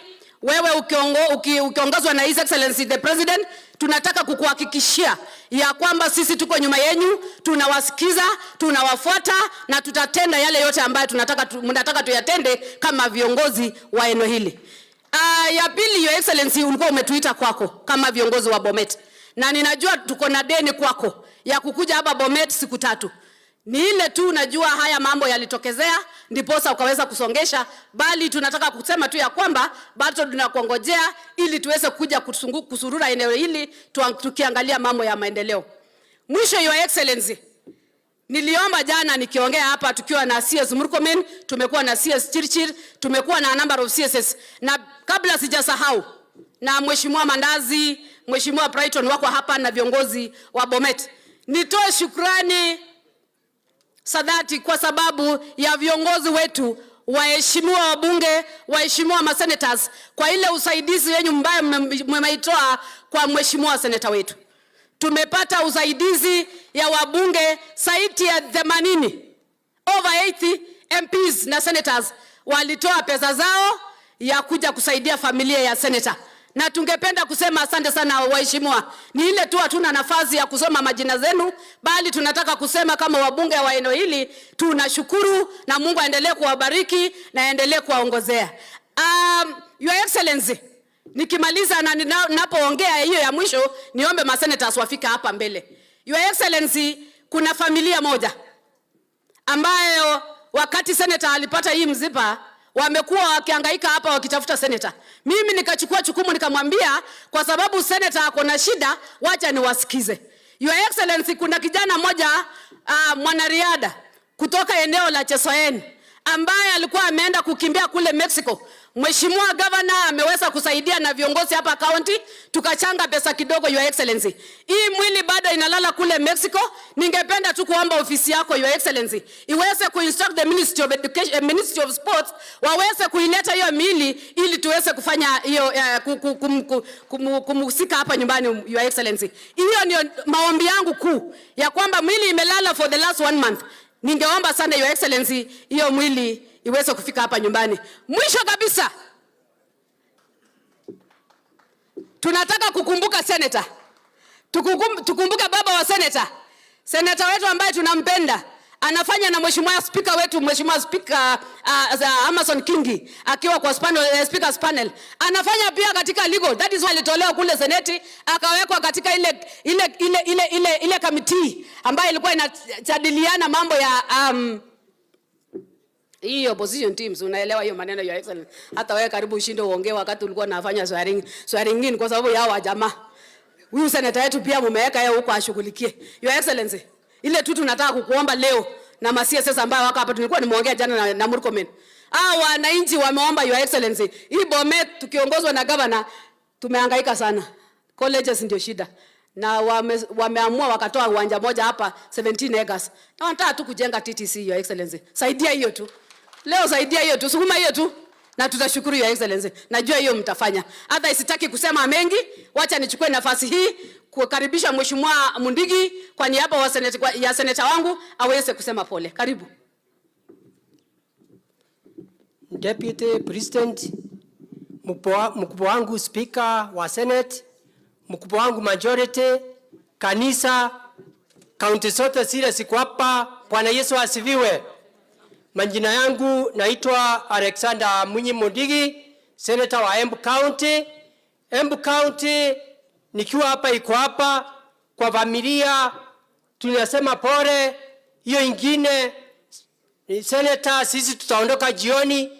Yetu watu wa Embu ni kuambia asubuhi na jioni maombi ndio itasaidia nyinyi.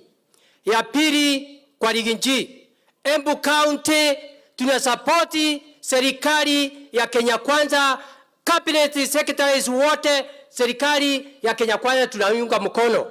Ya pili, mnajua mlikuja hakukuwa na pesa na mmeng'ang'ana kulipa mandeni na mmesimamisha county zote 47. Ya mwisho, mambo ile mnafanya ya kujenga manyumba, Embu County tunaiunga mkono.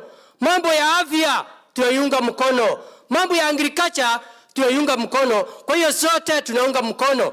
Lakini kuna kitu tunaomba. Rafiki wangu Murkomen, wewe ni rafiki wetu wa Embu County. Sasa Embu County miaka 10 ilikuwa na vita, lakini juu ya gavana ambaye walichaguliwa na mimi tumeungana sisi na leaders wote tujengee uwanja wa ndege. Asante, nikirudi Embu nitaenda na salamu. Mbarikiwe sana. Asante. Asante Senator Mundigi. Senator Shengo, tafadhali. Bwana Yesu asifiwe. Praise God. Langu ni moja. Mimi naitwa Senator Beth Siengo, natoka Mwingi North constituency, Kitui County. Kwa hivyo Wakamba wameakilishwa hapa Bomet. Langu ni moja tu, kuleta rambirambi zangu kwa familia ya Senator Hilary Wakili na mama Eunice na familia yote. Poleni sana. I serve in the same committee with Hilary and we have remained friends. So as I represent Azimio, hello, as I represent Azimio, I have only one word to say, that we have only one Kenya. We are all Kenyans. If we make bad laws, bad policies, we have nowhere else to go. We have only one Kenya. We take care of Kenya and Kenya takes care of us. Asanteni sana, ninawapenda Bomet, ninawapenda Rift Valley, mkija kule Ukambani, hata sisi tutaonyesha upendo. Mungu awabariki. Asante sana, Senator Siengo alikuwa ananiambia anaelekea kukuja Kenya Kwanza. Pigie makofi, karibu. Your Excellency, the Deputy President of the Republic of Kenya, Your Excellency Riggy G, all leaders present, governors, senators, members of National Assembly, na watu wote wa Bomet, God is good and all the time. First of all, we want to come and bring our condolences to the family of Senator Hilary Sigei, pamoja na Mama Eunice. Mama, tungependa kuwafariji na kuambia kwamba tunawafikiria sana wakati huu na tunawaombea sana. Kutoka ile siku huu msiba ulitokea, kama wabunge tumekuwa tukiombea familia, tumekuwa tukiulizana mambo inaendelea vipi, na tumekuwa hata tukipigia Senator Sigei simu kumuulizia hali ikoje hapa Bomet. Tunawaombea na Mungu atatembea nanyi. Kuna kitu kimoja Bishop ameongea hapa leo, kwamba a father is a pillar.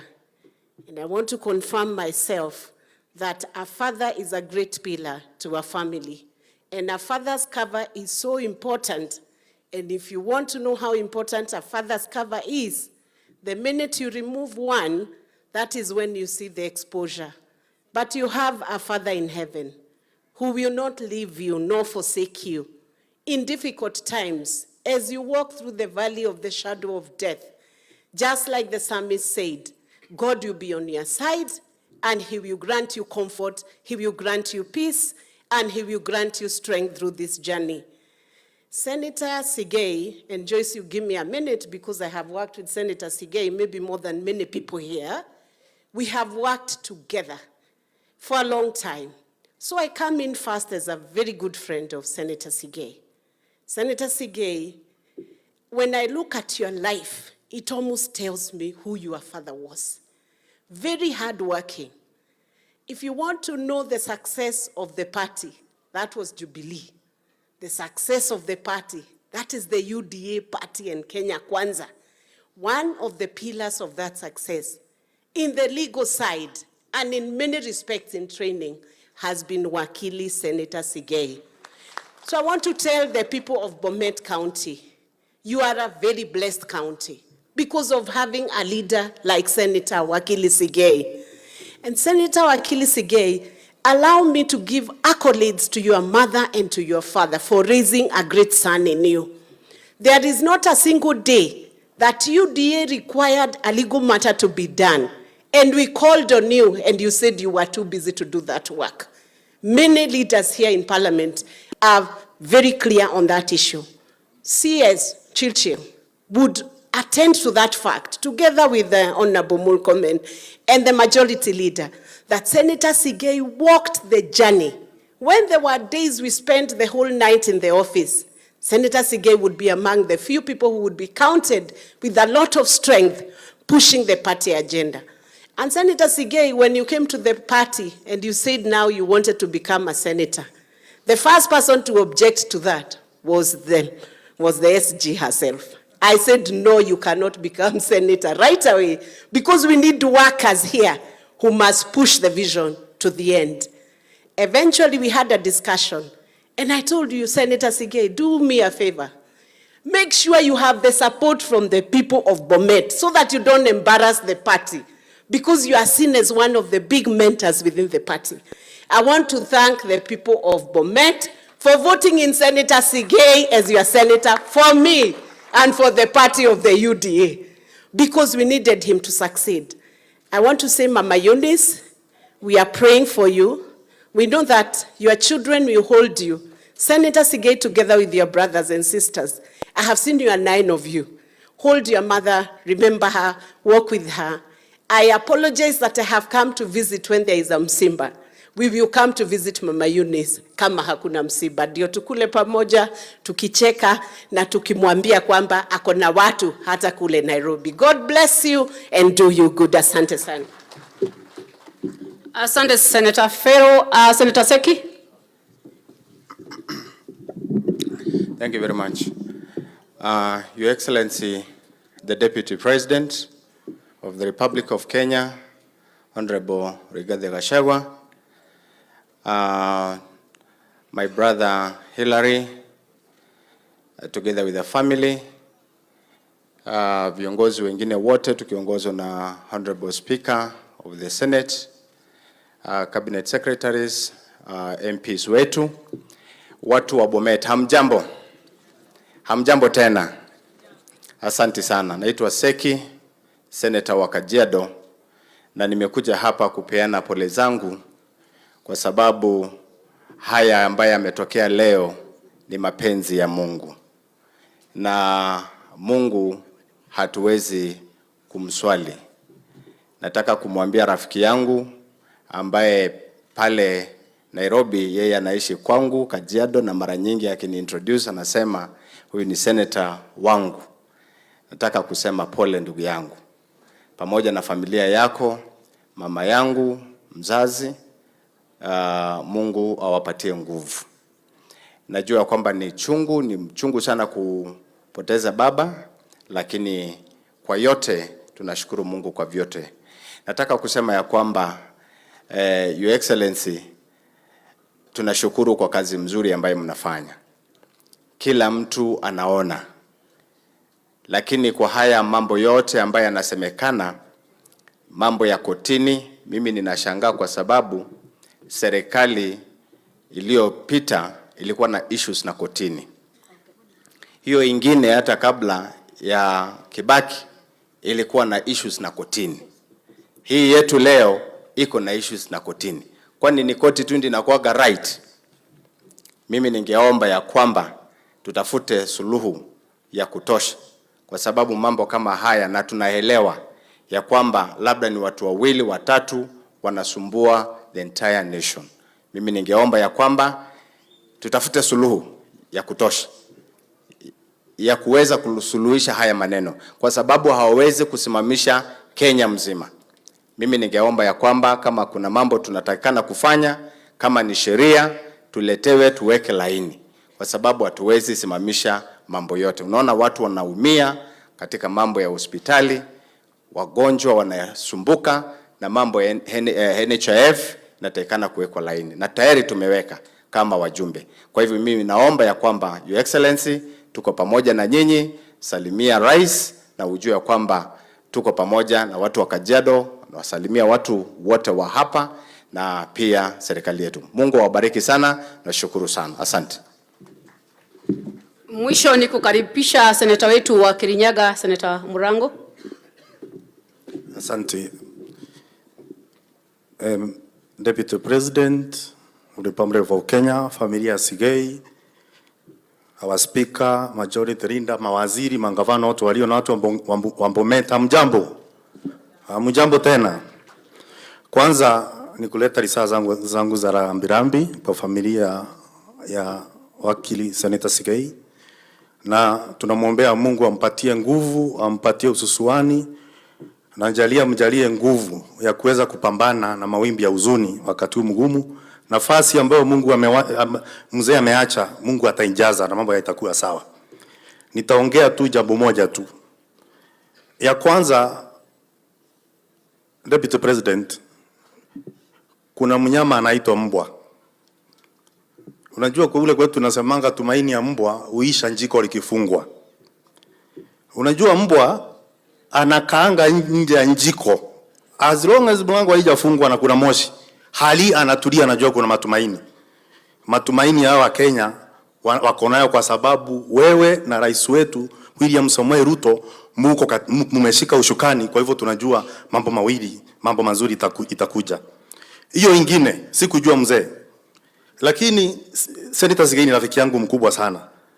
Na kama kuna mtu ako na adabu ni Senator Sigei. Hata wakati mwingine nafanya nimjishuku kama niko na adabu kweli. Ukikaa na huyu senator chini, kama kuna SI unit ya kupima adabu, ingekuwa inaitwa Senator Sigei. Na asante sana watu wa Bomet kwa sababu ya kushikilia Senator Sigei, na sisi tunasema ya kwamba tusiwe na tabia ya kupandisha na kushukisha viongozi kama bendera. Mkishikilia mtu musikilie kabisa. Rais na deputy tumwashikilie mpaka mwisho. Na nikamalizia watu wa Bomet, matumaini yetu yote na nguvu zetu zote tuziweke katika kuwashikilia hao viongozi tumewachagua. Na niwaambie kwamba mambo hayatakuwa rahisi. Barabara ambayo iliyonyooka haijawahi toa dereva mzuri. Mtapita kwa mashimo, mtapita kwa bumps, lakini mshikilie hapo hapo mpaka Kenya itokee na mambo yawe mazuri zaidi. Kwa mengi na machache, nasema Mungu ambariki watu wa Bomet. Naitwa Senator Murango kutoka kule Kirinyaga. Mimi ni senator wa Martha Karua. Asante sana senator wetu kutoka Kirinyaga, amekuwa nasi tangu jana na tunashukuru. Niko pia na pole za mheshimiwa senator kutoka Uasin Gishu, Senator Mandago. Alitutumia pesa na pia ametuma pole zake, ni kwa sababu hakuweza kufika mahali hapa pali yako nazi. Asante. Bado tuko na mheshimiwa senator jirani, mheshimiwa Cherargei. Karibu senator.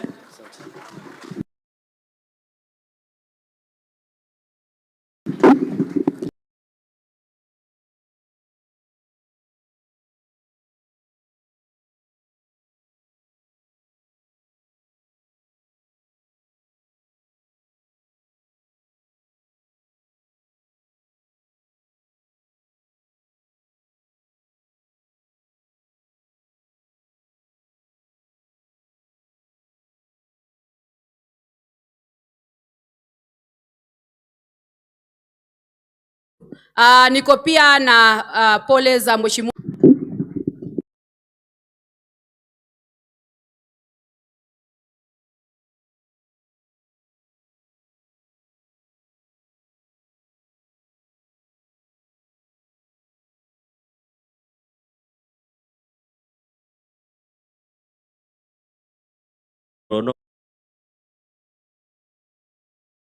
So tinda file news Sigei nikikakinama ak deputy president ko nyo ko representa ng kotini ako nyikan kimagun ki age tugul nemie ameche alechi nang mama nengung mama Eunice ak chotupche tugul kale bukoy netilil amworoken seku biik chematinye kamangunet kosich kamangunet eng Kristo asikokona kakaikaet. So tumekuja, naona my speaker Mheshimiwa Kingi, majority leader na viongozi, we have come as a family ya Senate. And you know, Your Excellency Deputy President, Senate is like a family. We know each other. Wanajua, na unajua Senate umejipanga. Saa ile wanataka mtu ya kunyorosha maneno, Cherargei nacheza namba 6 kwa sababu nacheza mbele na nyuma. Saa ile wanataka mtu tu ya kuleta nini hapa na pale ni Murango. Murango ni ule wa kuchocha watu huko nyuma tu kabla hajasema. Na anakaa katika speakers funnel. Na nataka nishukuru mara mingi Your Excellency, unajua mimi ni mambo yangu inakuanga moto kidogo. Yeye ananipeanga nafasi niseme ya county ya Nandi na Kenya mzima.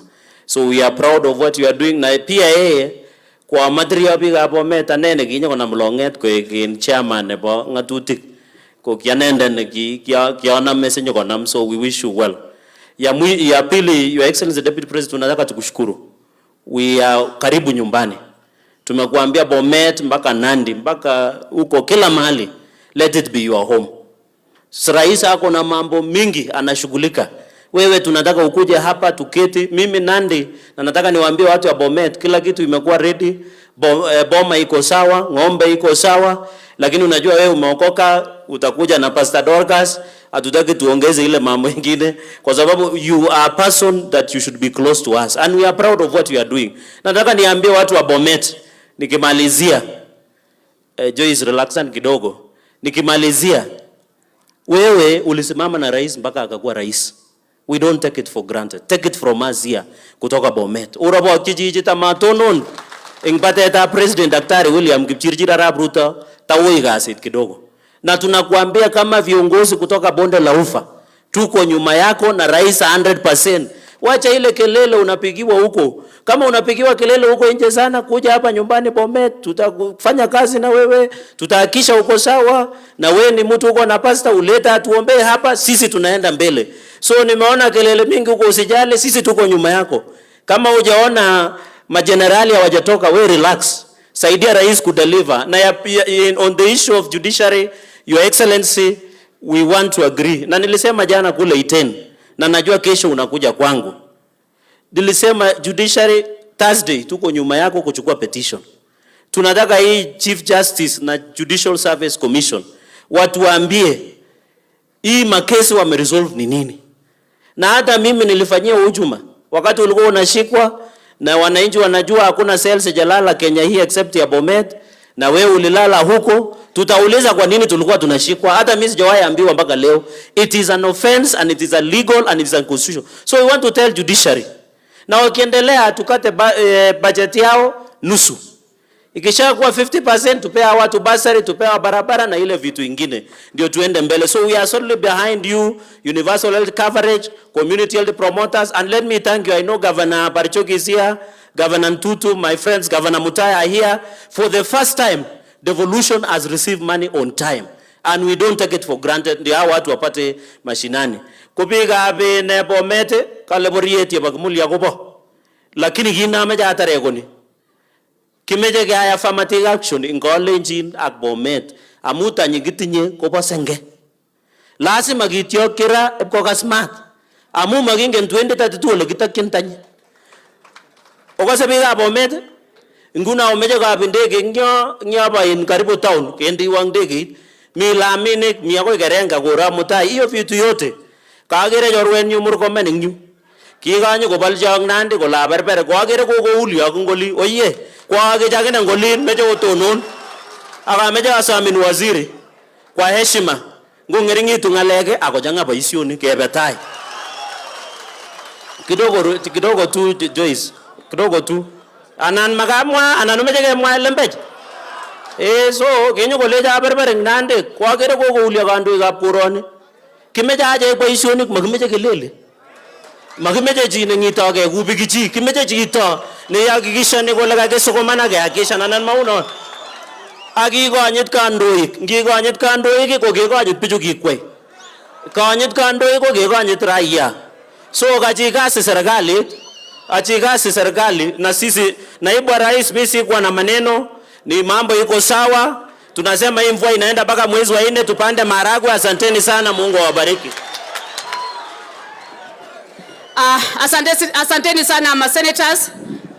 Nikimalizia Your Excellency, tulipata risala za rambirambi Mheshimiwa Sigei kutoka CS Kindiki hakuweza kufika mahali hapa pali alituma usaidizi wake na ako nazi. So sitapenda kuongea mengi sana amache kityoso male ongi mution amum MP boisie nebo betutab raini. Senator nenyongi chami agesau akasama lori tako mingin akotakwendi ta akerib kora kandoikyo kimache keyai boisiet akangen ale kor kobendi na kandoichu endayu komi kiit nebo kokwet nebo maana ongitakitus siasa titen asiketesta kwa nibucha macho hivi nafasi attach Mheshimiwa Majority Leader aweze pia kuendelea kuanzia hapo. Karibu Mheshimiwa Majority. Asante Joyce. Deputy President Rigathi Gachagua, familia ya ndugu yetu Senator Sigei kiongozwa na mama yetu Eunice pamoja na ndugu zako, dada, wajukuu na wananchi watukufu wa Bomet pamoja na viongozi wote. Naomba niwasalimu wote kwa jina la Bwana Yesu Kristo. Bwana asifiwe. Bwana asifiwe tena. God is good and all the time. Asante. Kabla nizungumze sababu naona masaa inaenda kabisa na mimi najua tulikuwa tumeombwa tuchukue saa moja na tumeshapitisha hiyo saa moja ambayo tulikuwa tumeombwa. Kwa hivyo nitajaribu sana nisukume kwa haraka.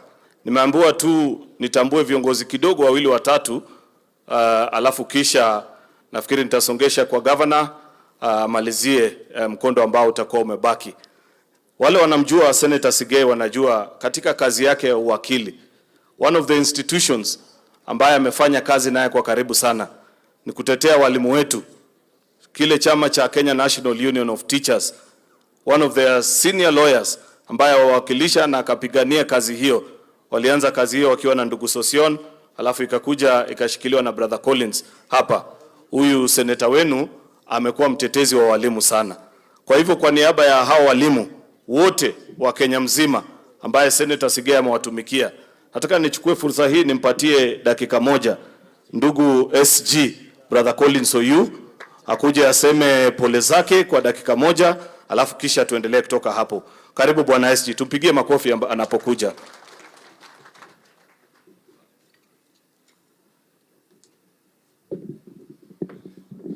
Asante sana Majority Leader.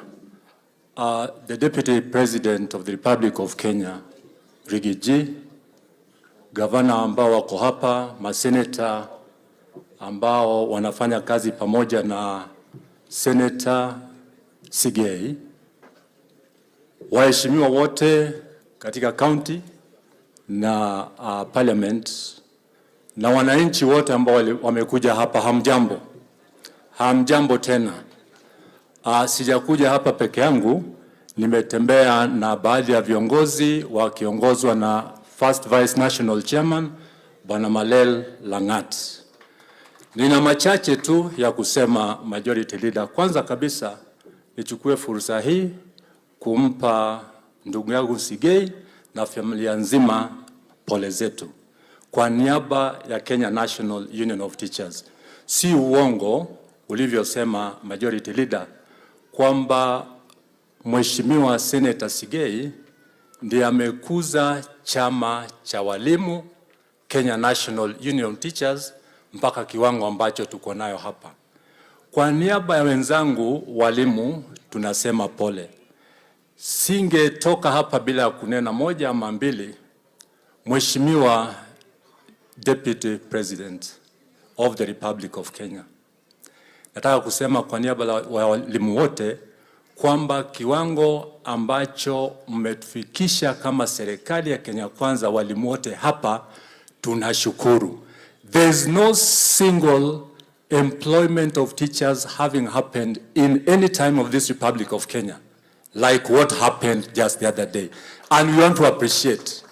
Wajua mambo ya walimu haitaki siasa. Na chama cha walimu Kenya National Union of Teachers, sisi tunafanya kazi na serikali iliyopo.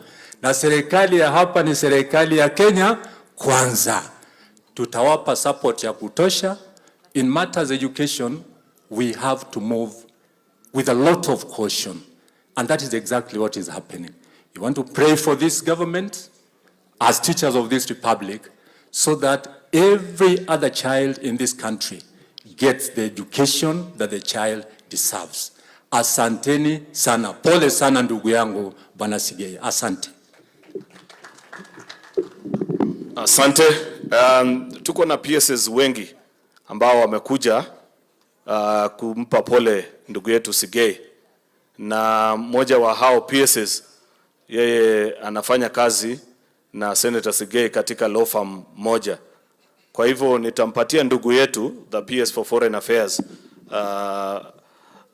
Dr. Sigei'S Korir aje aseme pole zake na watambulishe tu makatibu wenzake ambao wamekuja nao, kisha yeye aseme pole kwa niaba yao wote kwa dakika moja. Karibu Sigei'S, useme pole zako. Karibu.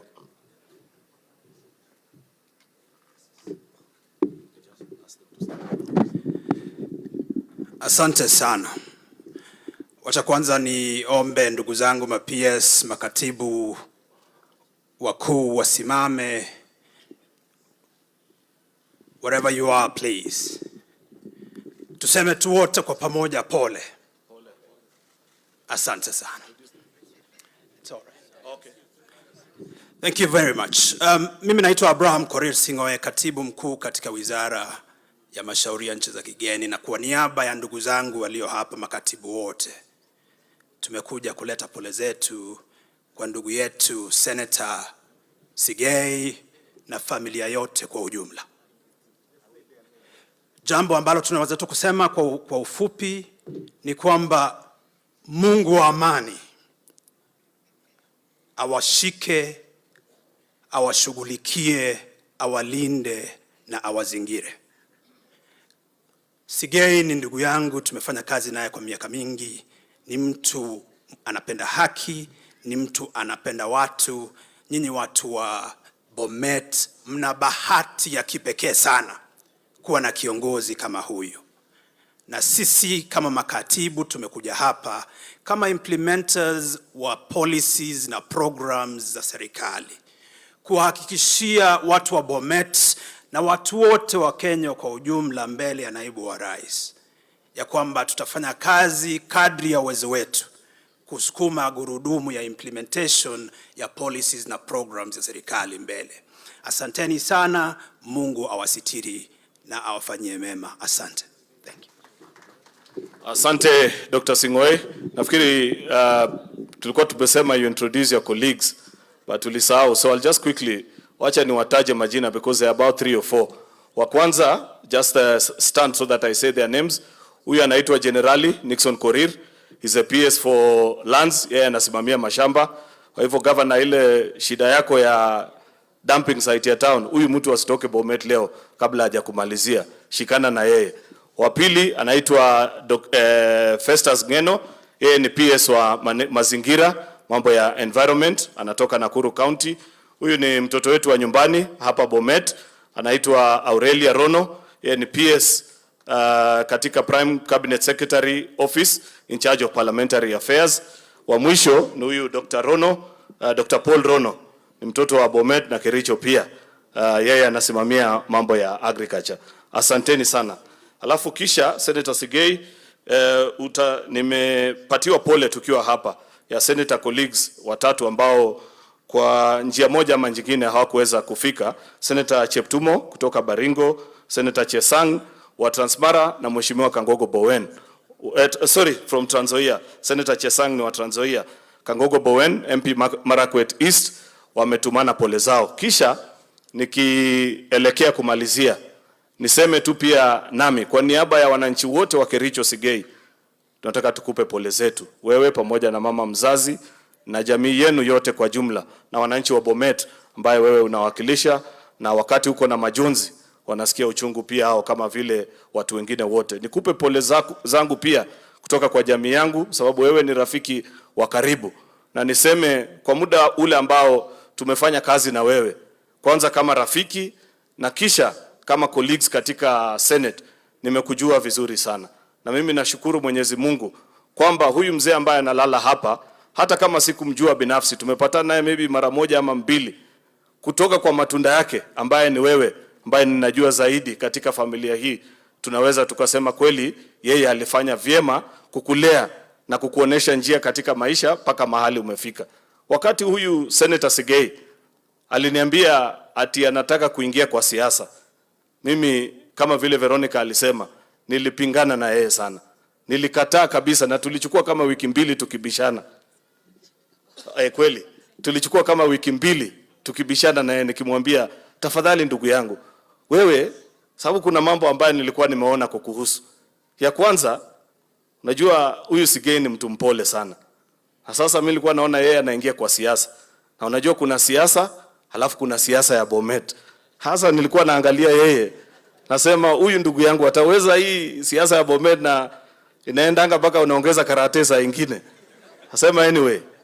Ya pili ni kwa sababu yeye pia ni mtu anatusaidia kwa kazi nyingi sana. Lakini kwa mapenzi ya Mwenyezi Mungu, watu wa Bomet walikupa fursa, na mimi nataka nitoe ripoti hapa. Speaker amenikumbusha leo kwamba wakati juzi tulikuwa tunafunga Senate, tulikuwa tunapewa ripoti ya vile kamati, na mimi ndio nilikuwa nasoma kamati za Senate zimefanya kazi. Kamati zote tulikuwa tunawaambia kuna petitions ama nini ama bills ambazo wamechelewesha. Kuna kamati moja peke yake ambaye ilikuwa imemaliza bills zote zile wako nazo, statements na petition. It is none other than the Committee of Justice and Legal Affairs, ambaye chairman wake sio mwingine ni huyu Hilary Sigei'S ambaye yako hapa. A very diligent and hardworking servant.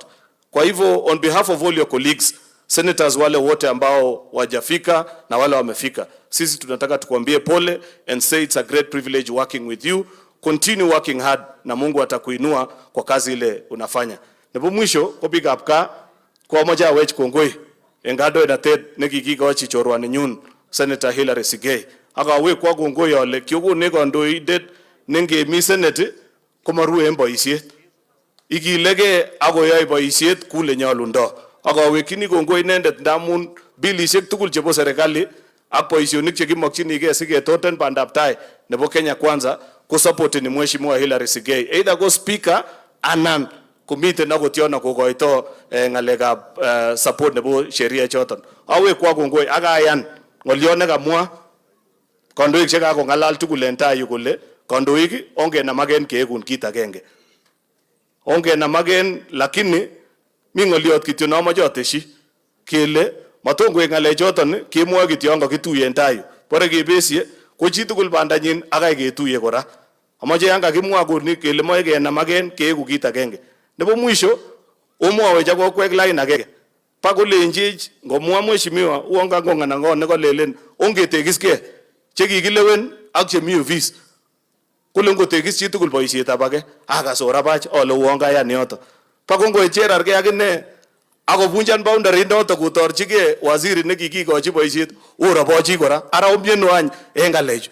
Omoche ketekiske bangi ngele ketekis oyoni konyokowech kora chito kotorchige age orobochi. Ongeekun agenge nebo manit akomwoe ole omoche ketokyingei ano. Amoche kityo asome en kaming'etabge ko ki kandoik tugul chebo gaa ongoam ngalek chetekebolchinotige en tai yu akemwoe ole melianen meyai ni. Ongewekyin Jehova kongoi en nabas nekikonech nebo serikali akekerchigei kot akepangan boisionik chemiach kekanapte emet ninyon akaitun betut age. Ongoam kotenjon en ropta nekakonyo en betuni Ibrahim. Na naib nafasi ni attach governor nebo emoni bo Bomet Professor Hilary Barchok konyokotesta program enyon si kemuch kekesun betuni Ibrahim. Kongoi missing.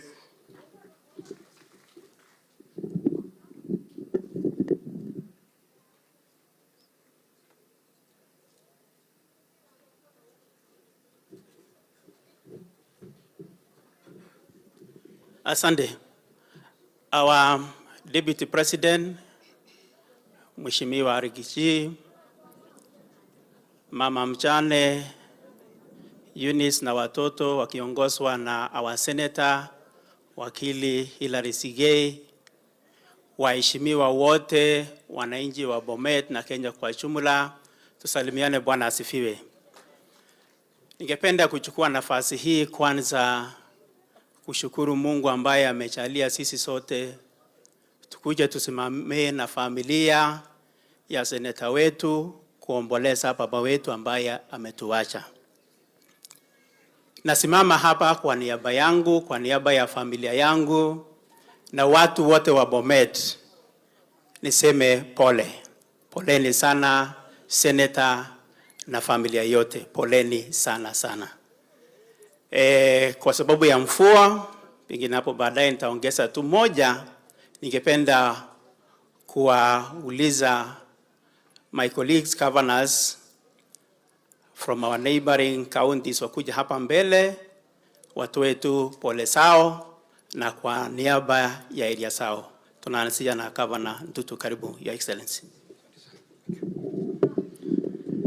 Asante sana Governor wetu wa Bomet, Mheshimiwa wetu Deputy President, familia ya Sigei pamoja na Mama Eunice na watoto wako wote na viongozi wote ambao wamehudhuria hii mazishi ya Mzee Philip na wakaaji wa Bomet na Kenya kwa jumla.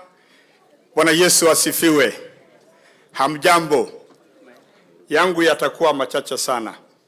Kwa niaba ya wakaaji wa kaunti ya Narok, nimekuja kusema pole kwa kupoteza mzee wetu Philip. Senator Sigei, mimi nimemjua yeye tangu zamani. Kuna wakati wakaaji wa Narok walimpelekea kesi ambayo ilikuwa inahusu ardhi na akatusaidia sana. Ndiposa wakati alipopata shida niliweza kufika hapa juzi Jumamosi, na tulipokaa pamoja wakatuambia vile mzee alikuwa ameanza kukonjeka. Mimi yangu ni kusema tu pole, nafikiri Mama Eunice, unaona kweli huyu kijana ambayo mumemsaa, ambayo tunamuita yeye senator, yeye ako na marafiki wengi sana. Nafikiri ukiona tu hapa hata wewe mwenyewe unafurahi. Na unajua yale ambayo tulizungumza siku ile Jumamosi nilipofika hapa. So mimi yangu ni kusema tu pole. Ya pili ni kwamba Your Excellency the Deputy President, karibu South Rift. Mimi na hao wanaume wawili ambao unawaona hapa, wa Kericho na wa Bomet na mimi wa Narok, tunashikilia serikali yetu tukufu ya Kenya Kwanza kuhakikisha ya kwamba wananchi tunawafanyia kazi. Na pia kama vile wale wa Bomet wamesema, kwako pale Narok ni nyumbani kwako. Ukiwa unatembea, na najua tulikuwa na wewe wakati mwezi wa 12 na mwezi wa 10, bado tunakuhitaji uwe pamoja na sisi, tuendelee na mambo ya maendeleo. Tusukume hii gurudumu ya maendeleo tukisaidia rais. Jambo la mwisho, na ni vizuri niseme kwa sababu naona leo viongozi wako hapa. Shida ambayo sasa tuko naye ni kati ya viongozi ya Kenya Kwanza. Na Kenya inatuangalia sisi kama Kenya Kwanza. Sasa ukitoka hapo baada ya Deputy President na kwenda chini, unasikia mtu akishika hii microphone ni kama anataka kujiuliza mwingine, kwa nini wewe unafanya hivi, kwa nini unafanya hivi. Mimi nataka kutoa wito kwa nyinyi viongozi. Sisi tumechaguliwa tusaidie rais na makamu wa rais ili tusukume Kenya mbele.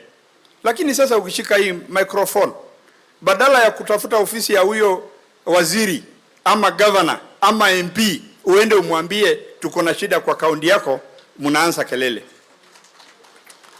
Mimi nataka kukuambia Mheshimiwa Naibu ya Rais, unajua tumeweka wewe na kiongozi wetu rais mbele. Ukiona kama ni Ole Ndutu ndiye analeta shida kwa Narok County, mbona usimuite na huyo ambaye wanagombana, umwambie kwa nini nyinyi mnaenda kugombana mbele ya wananchi? Kwa sababu ni mbaya. Hawa wananchi ambao unaona hapa wanataka tuwafanyie kazi. Na ile muda ambayo tumepewa ya miaka 5, miaka 1.5 imeenda. Sasa hii ikifika 2027, hawa wananchi tutakuja kuambia nini?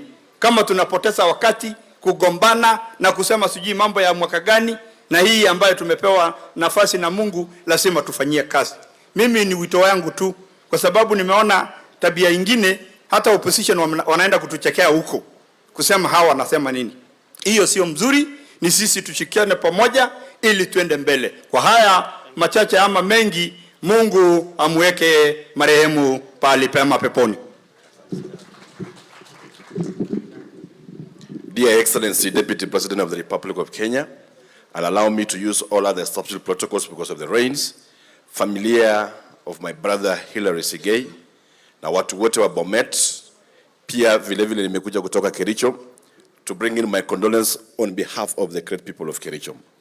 Hilary Sigei, though we might have not met your father when he was alive, but when we look into you and your character and that of your siblings, we can confirm that he was a great man that educated all of you and made sure that they gave you a life and a very decent life. For that reason, tunasema pole sana, and we want to say God condole with you.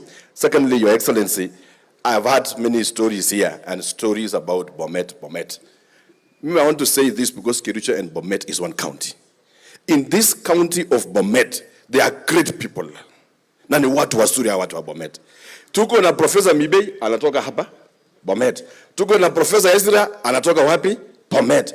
In fact, as we are talking now, there are evidences of a lot of work taking place in these counties. We were there the other day launching with Barchok scholarship of 625 youths to join vocational training centers so that we create plumbers, we create mechanics, and when you'll be bringing in the affordable housing program to Kericho and Bomet, we will have already produced workmanship that will work in our regions. And so despite all that, I want to congratulate the people of Bomet because I know for a fact that tukiendelea kushikana hivi kwa hii region yetu wote wa South Rift, we will move together. Lastly, Your Excellency, I want to confirm and agree with the President on matters judiciary. Hilary Sigei is my personal advocate and is also the lawyer of Kericho County. For the last 1 year as counties, we have suffered setbacks with judiciary. You appoint a CC here, some idler run to court, and without even looking into the matter, judge just dismisses, just gives out interim orders. I'm worried that the judicial activism in this nation If we are not careful, another idler somewhere will go and will write some petition that the president should not visit a toilet for the next 2 months. And because these churches are so careless, I suspect they don't even read what they have been presented. They will give me the reminders for the president not to visit the toilet for the next 2 months. So we have a very bad judicial system, a very bad judicial activism that we must tame as a nation. La mwisho, kogemwa agamacha magongwe, angamunchang tukyo na ribwechi president kebeni tayuno. But the one conversation we must make as we move forward, even as I conclude, is how do we create jobs for the many youths here who believed in the hustler narrative? The conversation as we go forward will no longer about us leaders, but we are going to inject political hygiene so that we discuss issues that concerns the people that elected us, the many youths that are desperate and they need a life. And we have decided with Barchok that we will lead from the front to make sure that we create stimulus programs in the 15% that come to counties and ensure that our youth get what can sustain them. Tulikuwa tumeongea about the referral. And as we speak today, nilikuwa nimesema tukiwa Sotik, that Nakuru used to be the provincial headquarters. Eldoret used to be the provincial headquarters. For that reason, President Moi developed Eldoret. Kenyatta came and developed Nakuru.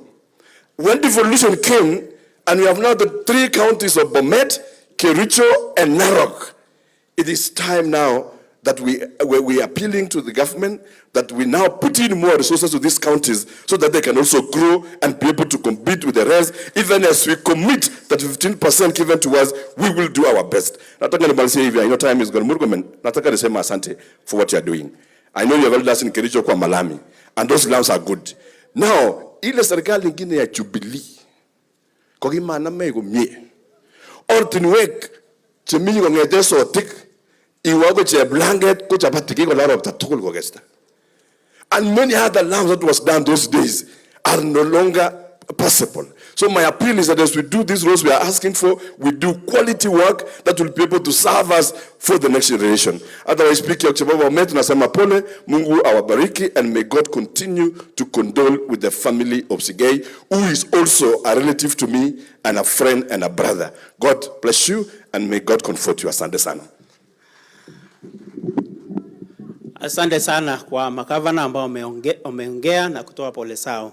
So we want to take the shortest time possible, na ninawashukuru watu wa Bomet, mumetulia na tuendelee kutulia mpaka mwisho.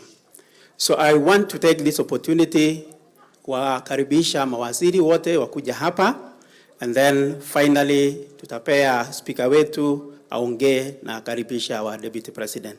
So all the CSS mkuje mtoe pole zenu. Karibu. CS.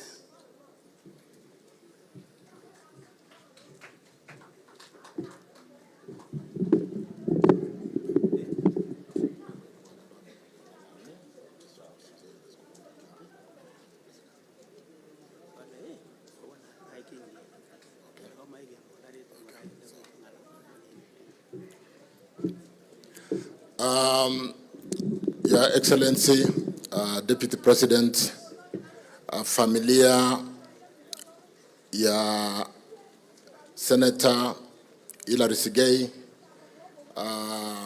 the people of Bomet, tumefika, nikiwa pia nimefika nyumbani, tupeane pole zetu, nikiwa moja ya watoto wa Bomet. Nataka niwashukuru sana kwa kazi nzuri tumesaidia familia ya Eunice. Nilikuwa hapa juzi Jumamosi, Your Excellency, kufariji familia. Vile tumesikiza, Sigei is a very humble leader. We have worked together. We know Sigei very well. I want to acknowledge the work of the church.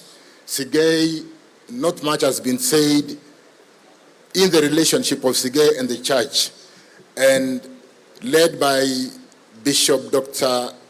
Langat, the head of Africa Gospel Church, we do know the testimony and the support Hilary Sigei gives to the church. So it is not only limited to the party, it is not only limited to the people of Bomet. Sigei has done a lot of work for the church and is a pillar. I know when we've been developing the heart hospital in Tenwek, Sigei has been the point person who has linked the church and even our president in terms of sorting out the tax issues of Bomet Tenwek Hospital. So, Bwana Sigei, pole sana. We really feel with you. As Senator Veronica has said, the death of the father, the death of a father, breaks the back of a family, because the father is the head of the home, and it leaves the home vulnerable. But in the same Bible, in Saburi or Psalm 116, the death of a saint can also be precious. So we want to pray that God Almighty will receive the late Philip Langat in his doorstep, and as we work together as the people of Bomet, having lost a leader or the father of a leader, we'll work together in unison. Pole sana, Speaker wa Senate, for the loss of the father of one of your pillars in Senate. Tumeshukuru, tumefika pamoja kufariji familia, kufariji sisi watu wa Bomet, na tutafanya kazi pamoja Sigei to ensure that the family moves forward in the spirit now that the father is not there. I will very quickly, na heshima kubwa sana, stop there, lakini kwa sababu nasimamia maneno ya stima, na wakati mwingine hapo Sotik mlinituma niende niangalie maneno ya Sotik. Nimekutana na viongozi wa Bomet, na pia nimekutana na viongozi wa upande zote. In my boardroom, I met with these leaders, na tukaongea maneno ya stima ya Bomet, how we are going to actualize the last mile, Your Excellency. In the budget, as you have gone around with His Excellency the President, we have got very clear programs, we've got specific allocations, and because I didn't brief you on this, in Bomet, we've got an allocation of 1.09 billion on the last mile. Na tumeongea na viongozi.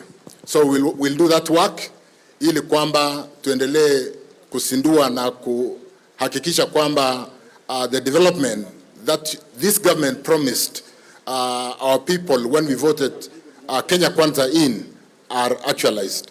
Let me end there, Your Excellency, because kwa heshima kubwa sana kwa sababu ya mvua. But as I end, let me introduce my colleagues who will say one or two things. Najua nimekuja na pole ya mawaziri, tulikuwa na baraza la mawaziri asubuhi leo, and Chelugui alikuwa afika hapa, ametuma pole zake. Nimekuja na Soiban Tuya, waziri, nataka ukuje useme pole kwa niaba ya mawaziri. I know we are here with our captain, he'll do that better. Florence Bore, kuja sema pole yako, na Murkomen, you can also join us. Asante. Your Excellency, our Deputy President, jamii ya ndugu yetu Senator Wakili Sigei, na mama na familia yote ya mzee Philip, viongozi wote, magavana, wabunge, mawaziri wenzangu na watu wa Bomet. Bwana Yesu asifiwe. Losu no cheiso. Na kanisa, Bishop wangu, Bishop Langat, na kanisa lote na watambua. Kwa machache sana ni kusema pole ndugu yetu Sigei. We are here to show our solidarity with you. Na as a professional colleague, na colleague ambaye tumefanya kazi pamoja kusimamia chama na kuwa desk mates pale Senate for 1.5 months, I can attest that even evidenced by the people who are here to support you, you have been a pillar to the party, you have been a pillar to the Kenya Kwanza government, and we pray for you and your family for strength, na kuwashukuru watu wa Bomet kwa kumchagua Mheshimiwa Senator Sigei. Majority leader amesema tulihofia kwa sababu ya siasa za Bomet, lakini mumemchagua because of the quality of his work. Na we are here to attest that yeye ni mtu ambaye anatusimamia kwa sehemu kubwa. Bwana awafariji na aendelee kuwalinda. Sitanena mengi kwa sababu Mheshimiwa Naibu Rais yuko hapa na atanena kwa niaba yetu. Lakini watu wa Bomet na Wakenya kwa jumla ni kuwahakikishia ya kwamba rais wetu William Ruto pamoja na Deputy President Rigathi wameshikilia usukani wa nchi vilivyo. Na vile tulipata nchi hii, ile mikakati na mipangilio ya serikali ambayo yanaendelea ni ya kufufua na kuistawisha uchumi wetu. And Your Excellency, when I listen to the people who make noise, I have not heard anybody giving us an alternative plan. All I have heard is people poking holes on the Kenya Kwanza government plan. If we had an alternative plan, we would listen. But because we have a plan and we are moving forward, tunaomba wananchi wa Kenya muendelee kutuombea na kutushikilia. Sisi tuko hapa kustawisha uchumi wa nchi yetu. Na tunaangalia kila idara ya serikali. Hata idara ya environment, climate change na forestry, tunaangalia jinsi itaweza kuchangia katika uchumi through the bottom-up economic transformation agenda. Na asante viongozi wa Bomet kwa kuendelea kuistawisha misitu yetu. Mheshimiwa Mandazi, Siongiroi, na nawashukuru watu wa Siongiroi. Tunaenda kuelekea kuweka ua katika Siongiroi. Na pia Masai Mau Forest. Na zingine zote tutaenda utaratibu. Na tunajua iko na issues nyingi sana. Lakini we will do that with public participation. Na lazima tuwe na uhusiano mwema kati ya wananchi na Kenya Forest Service. Na hiyo tutahakikisha. Bwana Yesu awabariki sana. Asanteni. Florence akikuja, munikubalie with humility, Your Excellency, to acknowledge the presence of Central Bank Deputy Governor Dr. Susan Koech. You can wave pole. Susan Koech alifika hapa jana, amelala kwa hii boma. Susan, kokicham gemi tugul olikikibongani ngalek yemenjo kiche biosa nikimiota ninegen kiguren chebo muren. Kongoi missing Susan. Thank you so much. Karibu.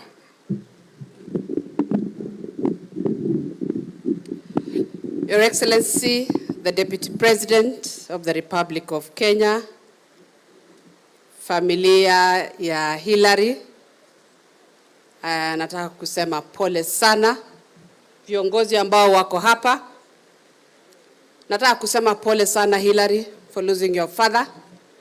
I know you have been a role model and you've been a good support, not just to government, not just to the party, but even to your colleagues and friends like me, that you've been close to me.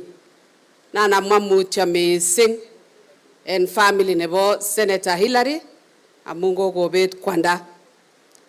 Neboing, nana mayanguti, ale nafasi, negitinye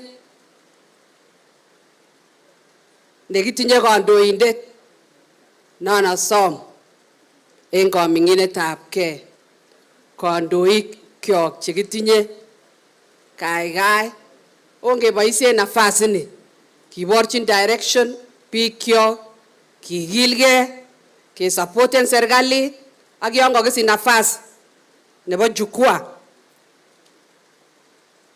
ongo mangalek chetechech echek tugul. Nana somine, ole tae kibendi, matutonge ngalek, matutonge ratinge, aibu, akot yon kitinye kandoindet number 2 nemiten iro. Ako amache asom kandoikab kanisa, matos isige, yan kakimeken mistake ko ki kandoik, oib nafasi omwa, oib nafasi kelenji biik kyok kotulian. Your Excellency, we want to thank you for the opportunity that you gave us with His Excellency the President, the opportunity to serve in this government. Mimi ni ule wa kutafuta kazi kule nje, na nimekuwa nikikazana kabisa. Tumeshafanya bilateral labor agreements with 19 countries. Wakati huu tunatafuta nurses 2,500. Na hiyo advert ambayo imeondoka imeenda huko nje, tumepata wauguzi wachache sana. Nataka kuwaomba na niombe kwamba kama tuko na students ambao wali graduate kwa Kenya Medical School, Training School, ama nurses that have a degree in nursing. This is an opportunity. Na hizo nafasi ambao zimetokezea saa hii, a nurse with no experience wanalipa 150,000, 150,000. If you have some experience, then you can even earn more than that 150. So I just want to say I'm here to support the government of the day and to ensure that we work for Kenyans for the work that we've been given. Nataka kusema asante na nitamwalika mwenzangu Mheshimiwa Waziri Kipchumba Murkomen. Karibu.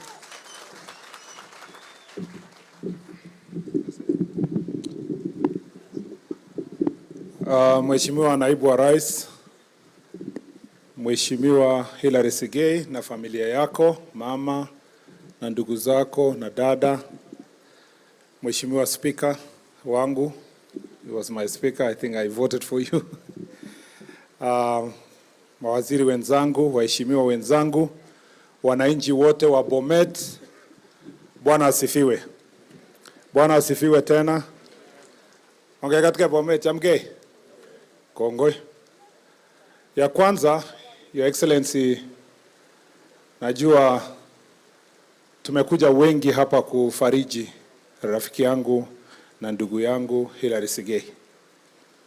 Hilary Sigei sio rafiki tu, ni ndugu. Ni ndugu yangu na ile uchungu anasikia nasikia. Kwa sababu wengine wengi wetu hapa pengine tumejuana kisiasa, lakini nimejuana na Sigei kama marafiki. Tulikuwa marafiki na Sigei kutoka 2001, Your Excellency. Akiwa first year, mimi niko second year kwa University of Nairobi Law School. Na wakati huo alifika tu hiyo klasi ya Sigei, niko na heshima sana. Kina Sifuna, Sigei na hiyo timu yake. Sifuna pia senator alikuwa kwa hiyo class. Walifika kama tunaomba kura. Na mimi nilikuwa nimesimama nichakuliwe kama mwenyekiti ya mawakili wote. Ilikuwa Law Students Society. Mimi sasa nikikampaign, Sigei ndio alikuwa ananiendea chini chini. Ni mtu anajua kuunganisha waya chini chini. Hiyo class walifanya nikachakuliwa nikuwe chairman ya KLSS for the first time a second year in the history of University of Nairobi. Kwa sababu huyu Sigei nikajua huyu mtu ni mtu ya style. Na hata siku hiyo nikiomba kura kama ingekuwa ni ukabila singepata, because tulikuwa Kalenjin students 12 hivi. Wale wengine wote walikuwa Kenya mzima. Lakini because of his ability, he's a nationalist, he has friends, tukajuana kutoka hapo. Huyu Sigei, Your Excellency, tulipomaliza shule, tulianza biashara pamoja. Mimi kwanza nilianza na Mheshimiwa Korir Sing'oei. Alianza kwanza, alafu tukakutana pamoja. Tukaanza law firm inaitwa Sing'oei and Murkomen. Alafu sasa 2012 hapo, rais akanichukua, akaniweka kwa chama, nikaingia huko, nikatafuta Sing'oei, nikamwambia kuja pia. Akakuja kuwa yeye ndiye anaandika manifesto, mimi napambana na kazi nyingine ambayo Sigei alikuja kufanya baadaye. Sisi wote mimi nikachakuliwa, huyu Sing'oei akakuwa advisor ya rais, ya naibu wa rais. Ilipofanyika hivyo, tukajiuliza hii biashara tutaendeleza iende namna gani? Na tutafute mtu mwenye ako na uwezo na ni mwaminifu na ni mtu ambaye ana focus. Nikaenda kutafuta Sigei, alikuwa kwa law firm ya Letangule. Nikatafuta ule rafiki yangu ya zamani, nikamwambia kuja. Kufika tukabadilisha jina ya law firm ikakuwa SMS Advocates, Sing'oei, Murkomen and Sigei. Tukaendelea kutoka hapo, tukawaachia Sigei aendeshe hiyo law firm, Your Excellency, and he did a fantastic job. If you want a very good, mtu anafanya kazi mzuri, unatafuta kwanza mtu mwaminifu. Kuna watu technically qualified kwa mambo mingi, lakini uaminifu ni kitu ngumu. Sigei is a very honest man, a very committed, honest person. Na yeye akaendelea kutoka hapo. Tulipoendelea na siasa, sasa ile shida tulipata kwa Jubilee, kwanza nilimweka kwa Jubilee Disciplinary Committee. Hata siku moja alikuwa anasimamia kesi ya Sing'oei. akaleta shida, akasema I cannot rule against Sigei'S because he has not done anything wrong. Karibu tukue kwa shida na naibu wa rais kuya akagonga meza akatuambia huyu awachilie kiti. We have come all the way. Huyu ametusaidia sana. Mnajua ile shida tulipitia wakati rais yetu wa zamani Uhuru alipoenda kando. The lawyer who really helped us is Sigei'S. Sigei'S was running around for everybody. Alikuwa lawyer ya Aisha, the late Dory, Sylvia PS, akakuwa lawyer yangu na Susan Kika, akakuwa lawyer ya PS Koech. Sisi wote wakati tulikuwa tunasungushwa, Sigei'S was the guy who went to court for us. And there is no time. Kuna mtu amesema hapa, I think ni Aaron. There is no time ungepigia, no ni Veronica. Hakuna siku ungepigia Sigei'S hata kama ni usiku asitokezee kutetea hii serikali. The reason why we have this government, Your Excellency, is for quiet people like Sigei'S ambao walikuwa wanafanya kazi behind the scenes to help us to succeed against all odds. Now I want to tell my friend, you have been a very good friend. You have lost your father. It is like my father. Your pain is like my pain. And my family feels what you feel. And you know we are one. We are one family. Huyu Sigei'S ni rafiki yangu wa dhati. Sana. Sana sana. Hata nikikuja hii Bomet, tulikataa kukuja kufanya campaign last term because watu hawangeamini kwamba tusipokuja during nomination hatutafavor Sigei'S. So tukamwambia Sigei'S, pambana tu na Christopher na Soshon, tutakuombea kwa huko na tukipata kitu tutapitisha chini, lakini hatutakanyaga Bomet.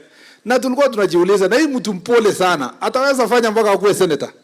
But he did so well. And I want to say kwa watu wa Bomet, mlipata kiongozi shupavu, mtu mpenda Mungu, mpenda watu na mtu mpenda kazi. Vile wanasema kazi ilipata mtu, ni Sigei'S alipata kazi ambayo ilifaa. Na kitu nyingine about Sigei'S, wakati tukikampaign, tulikuwa na kina Barchok, kupanga namna hiyo. Sigei'S tulikuja kukundua ni mtu wa kuunganisha watu. He worked so hard to make sure that everybody sits together. Na mimi nakushukuru sana kwa wakati wote umekuwa ukituunganisha pamoja, viongozi wakae pamoja. I want to tell you that we are going to stand by you and to support you. Your Excellency, mheshimiwa huyu Sigei'S tumeenda na yeye mpaka China juzi. Wakati rais alinituma akaniambia nene nitetee projects za barabara na pia Bosto Dam, tulikuwa na Sigei'S huko China, akasema wacha hata mimi nione ndio nisikie hii mambo ya Bosto Dam. So he's been working very hard and I think we wish you well, ma'am. Pole sana. Your sisters and brothers who are in the US, they are my friends Cornelius and Malek, all of you, thank you very much. You've been very good friends. You are a one family. Uzuri moja, mnakaa pamoja. Even this challenge ya kutokuwa na mzee, umoja wenu ndio tafanya nyinyi mkae pamoja, msukume muende mbele na mfanye mambo yetu iende mbele. Mimi nataka tu niwahakikishie kwamba mimi ni Mkristo, mimi ni mwalimu, nilikuwa mwalimu ya Sunday school, mimi ni kijana ya Reverend, mimi najua nini nasema kwa mazishi na nini nasema kwa rally. Unajua nimepita hapo. Unajua na mimi nataka kuwa encourage na ile wimbo yenye iko tienwog chekilo asune Jehova. Kala ye kigasi kondi tap Jesu yetun gonya kokeny. Ako itsait ne mai kesuke. Ketutosi engip sengweta kichek cheki kondo. Ye kikure gaina ikemi tukul. Ye kikure gaina ikcho. Ye kikure gaina ikcho. Ye kikure gaina ikcho. Ye kikure gaina ikemi tukul. Unajua sisi wanasiasa tukifika mazishi kama hii, badala ya kufikiria sana kuhusu our lives na what will happen to us, what will God say about us. Ngoja kidogo madam, usijali. Huyu ni ndugu yangu ako hapa kidogo tu 1 minute. Sometimes, and this is important, sometimes tunasahau kwa sababu kichwa yetu tu iko kwa nani atanipigia makofi. Mimi nimeona wengine unafika mazishi, unafika kwa sababu umechelewa, unaingia, unaitwa, unakuja juu, unasema pole pole sana, kwa mama huyu mwenye amelala hapa mutio. Alafu unaanza siasa. Baadaye unaambiwa haikuwa mama, ilikuwa ni mtoto. Yeah. Kwa sababu roho zetu zimewekwa sana kwa siasa. Na unajua wengine nilienda mazishi ingine juzi na mwingine akaongelelea familia, Your Excellency, 3 minutes. 2 minutes actually, kufika hata 2 minutes. Akasema nini pole hehe. Alafu akasema Murkomen dakika 10.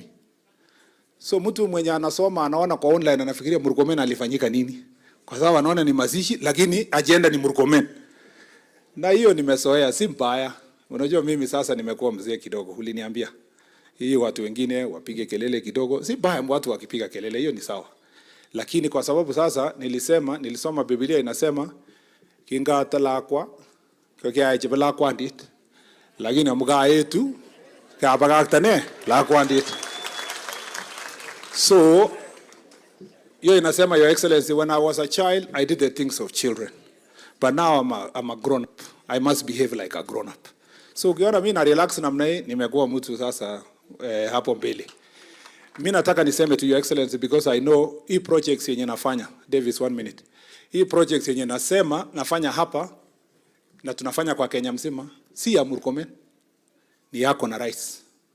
Mimi ni mtu yako ya mkono. Mimi ni mtu yenu ya mkono. Na mnajua ninachapa hiyo kazi. Sisi hatupangie barabara kwa mazishi. Tunapangia ofisi. Na Mheshimiwa Sigei ameongoza wajumbe yote na sio wajinga.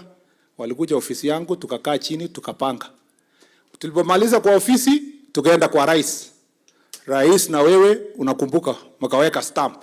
Mkaniambia pitia hapa, vumilia kidogo, tuko na shida ya deni nini, lakini vumilia. Kutoka hapo tukakuja ground na viongozi.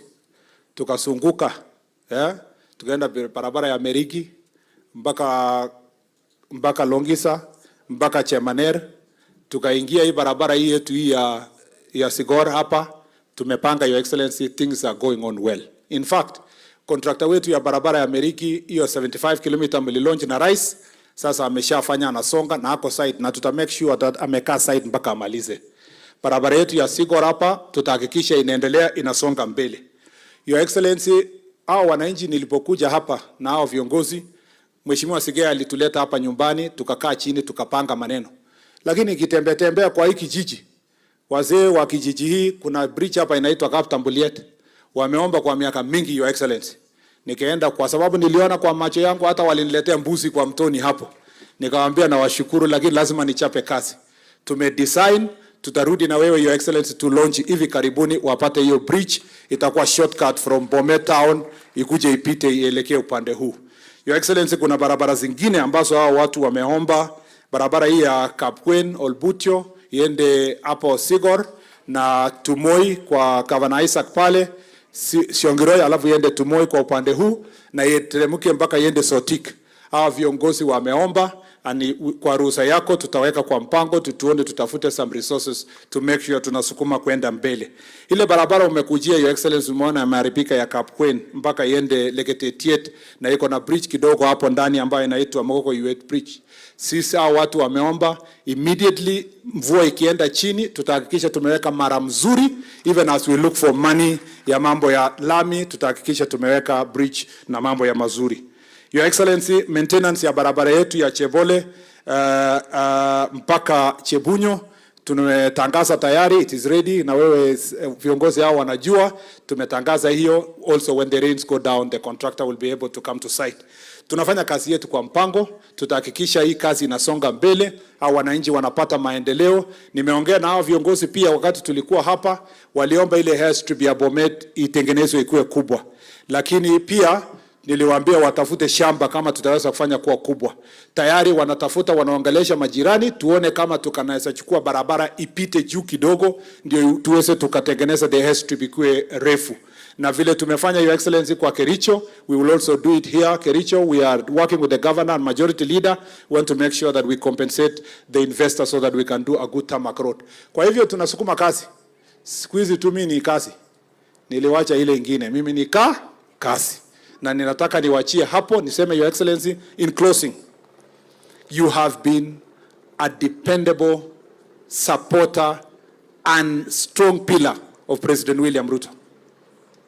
Your Excellency, the way you've told me before, I want you to remain in that ruthless focus. Nilikuwa na deputy president akiwa deputy president.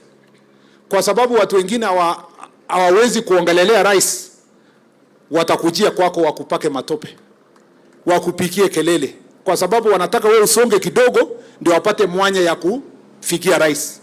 Where you have been a shield of our president.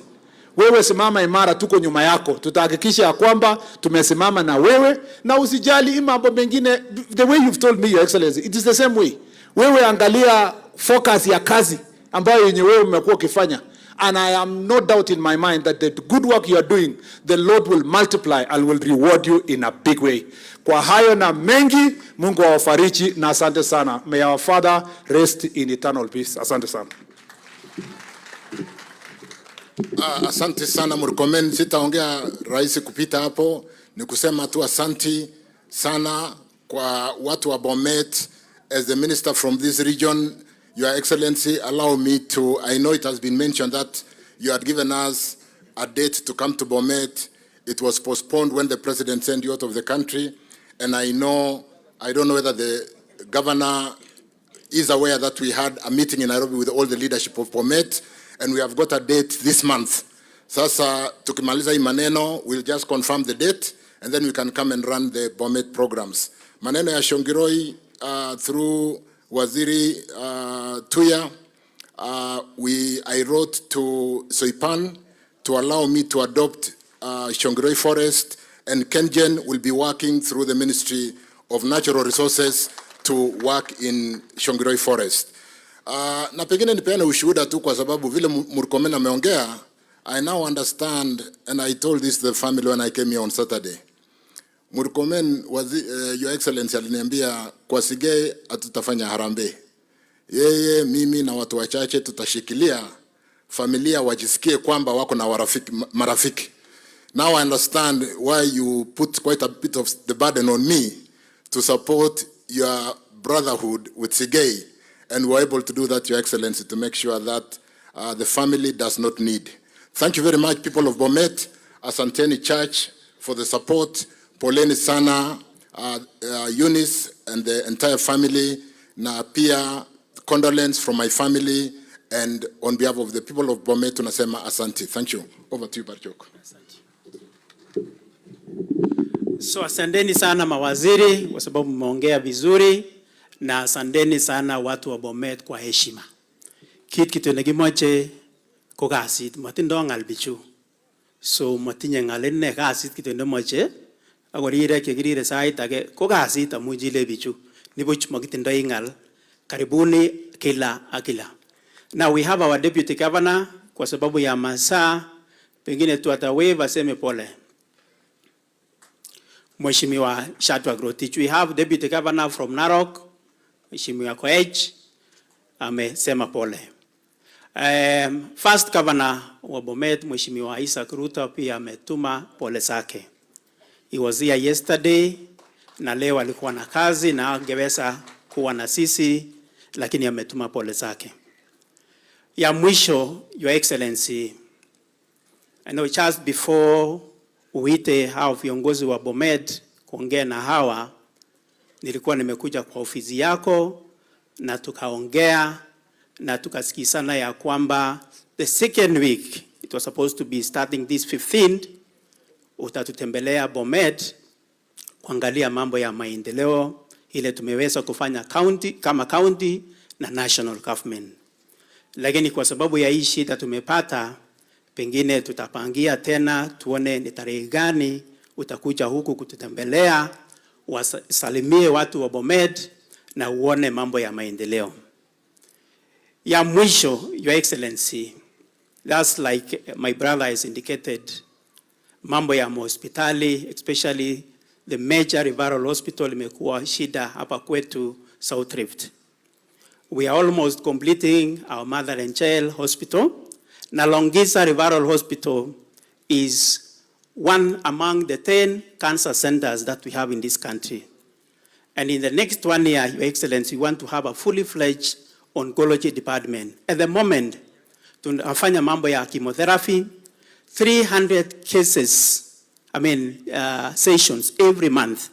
So we want to strengthen, na tulikuwa tumeongea na national government through your office, and the office of the president has pledged to support us. Na tunashukuru, Your Excellency. So very soon, tutawaita, tufungulie hospitali yetu, an expansion of the oncology unit, because cancer cases South Rift imekuwa mingi. Otherwise, asanteni sana watu wa Bomet, na viongozi wote tushikane mikono na tuheshimiane, so that kazi iende kwenda mbele. Otherwise, hatuna shida na kila moja wetu. Mawaziri, you are always welcome, but mtuambie mkikuja. Otherwise, thank you so much. God bless. I want to welcome our speaker, akuje anene aseme pole zake na akaribishe our deputy president. Karibu.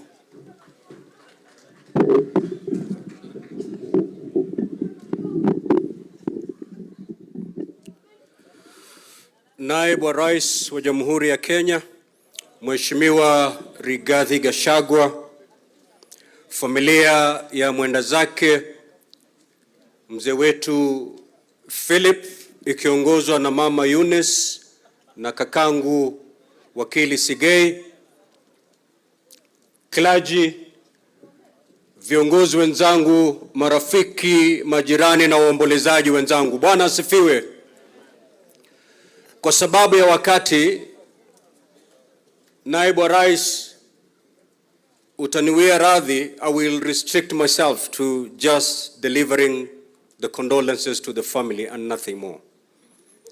Wewe unajua mimi hucharaza mambo, lakini kwa sababu ya wakati leo nitazungumza kupeana rambirambi zangu kwa niaba ya Senate. Familia, nimekuja hapa kama rafiki wa Wakili Sigei'S. Yeye ni wakili mwenzangu. Pili, nimekuja hapa kama kinara wa bunge la Senate kupeana risala za rambirambi zetu kwa mmoja wetu ambaye amepoteza babake.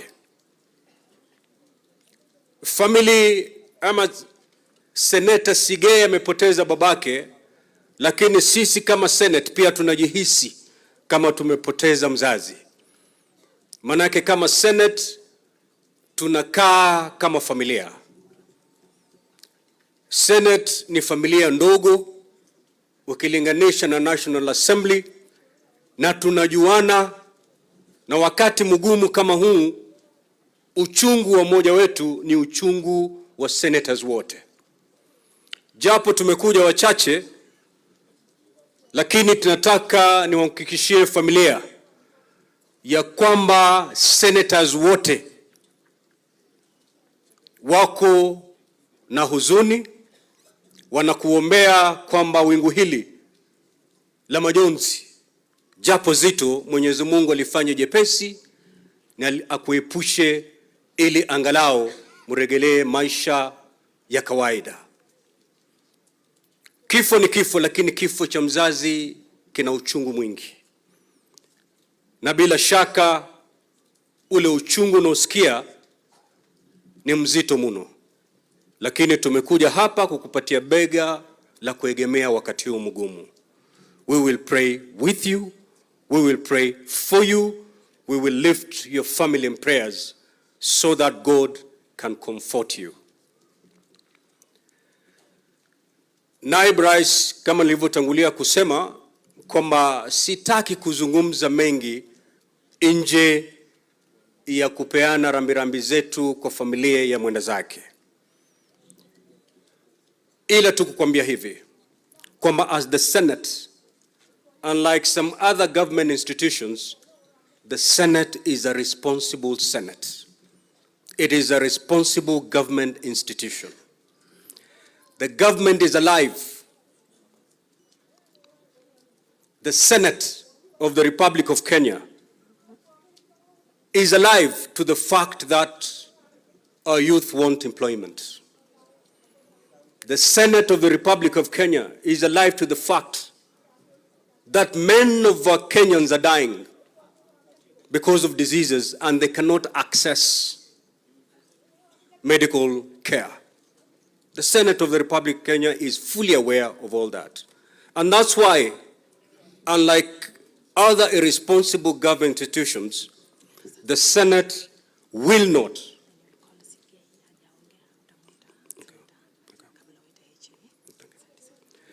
And that's why the Senate of the Republic of Kenya will not frustrate any government program that is geared towards giving the much needed employment to our youth. And that's why the Senate of the Republic of Kenya, in record time, when the majority leader came to my office, carrying 4 pieces of bills, and the centerpiece of these bills was the ordinary mwananchi. We said we are not going to lose even a minute. These bills must be passed in record time because the benefits were not to the leaders, but to the ordinary mwananchi. And that is exactly what the Senate did, a responsible institution. We will continue doing that. Not because we are not checking upon the executive. Indeed, oversight will continue providing.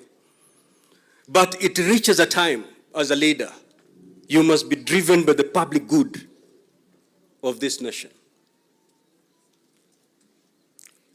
The biggest problem we have as a country is that we have selfish leaders.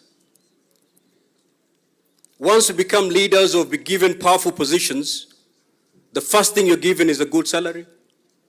The second is a mortgage. And the third is a medical cover.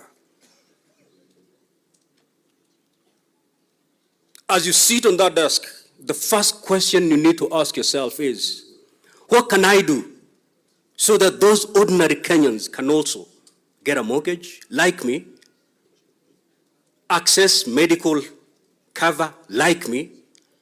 Those are the questions we need to ask ourselves as leaders. It doesn't matter whether you're in the judiciary, in the legislature, or in the executive. Once you be given a position of power, you must be driven by the public good. I will not sit on my desk as a Speaker of the Senate to frustrate a program that is aimed at giving the much needed employment to our youth. The affordable housing program, many people see it as houses, but it is more than that. The 2 governors, the governor of Bomet and the governor of Kericho, they gave scholarship to 650 youth to go for technical courses. After that, where do we absorb them?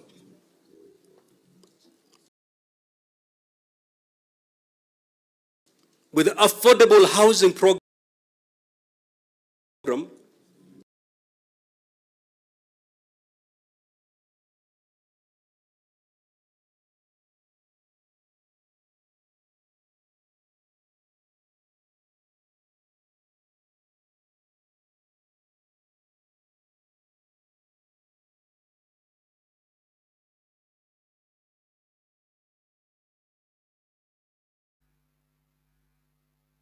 the electrician will get a job.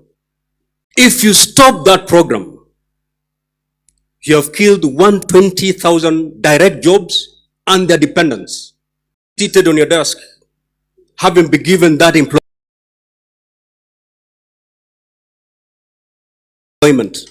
Here is a youth you're supposed to hold, enable them get that employment. You frustrate that program. They become unemployed. When we passed the legislation on UHC, we were driven by one thing.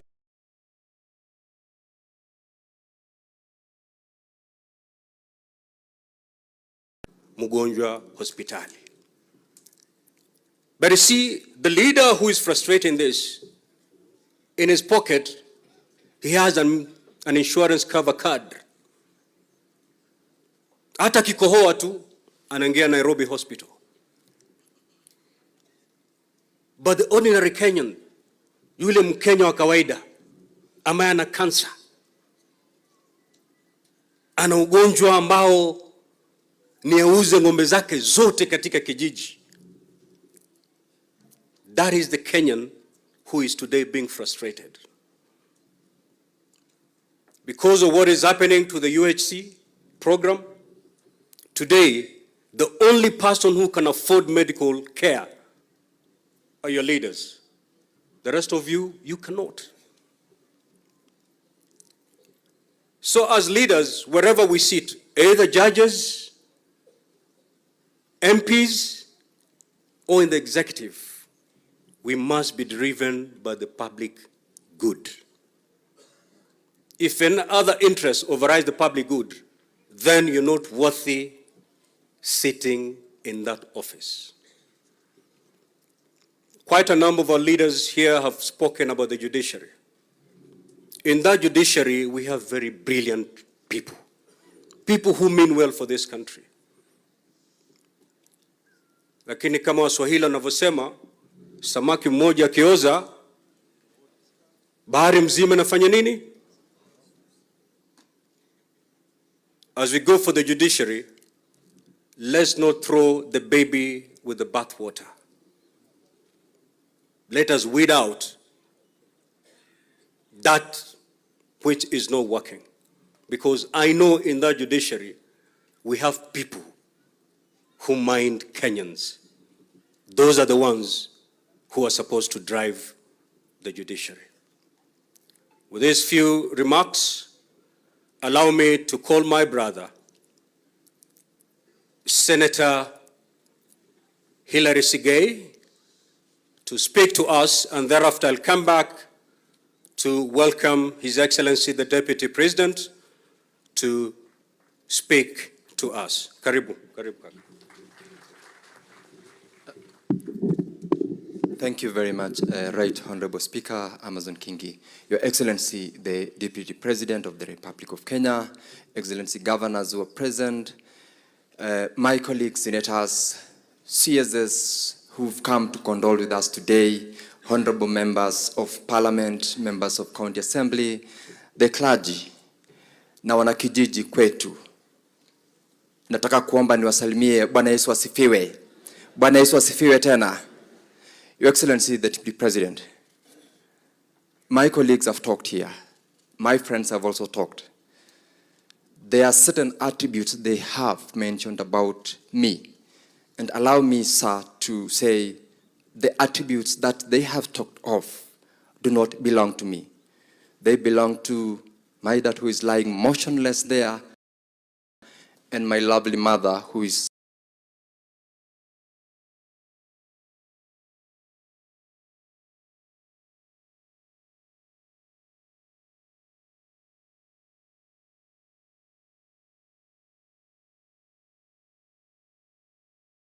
seated next to me.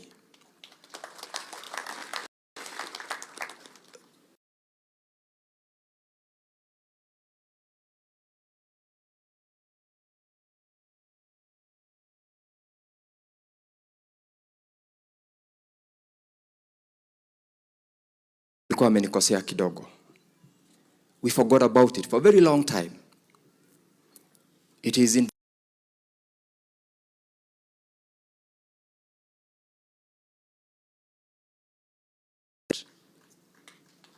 that is the man who is lying motionless here today. And we say to rest in peace. My mother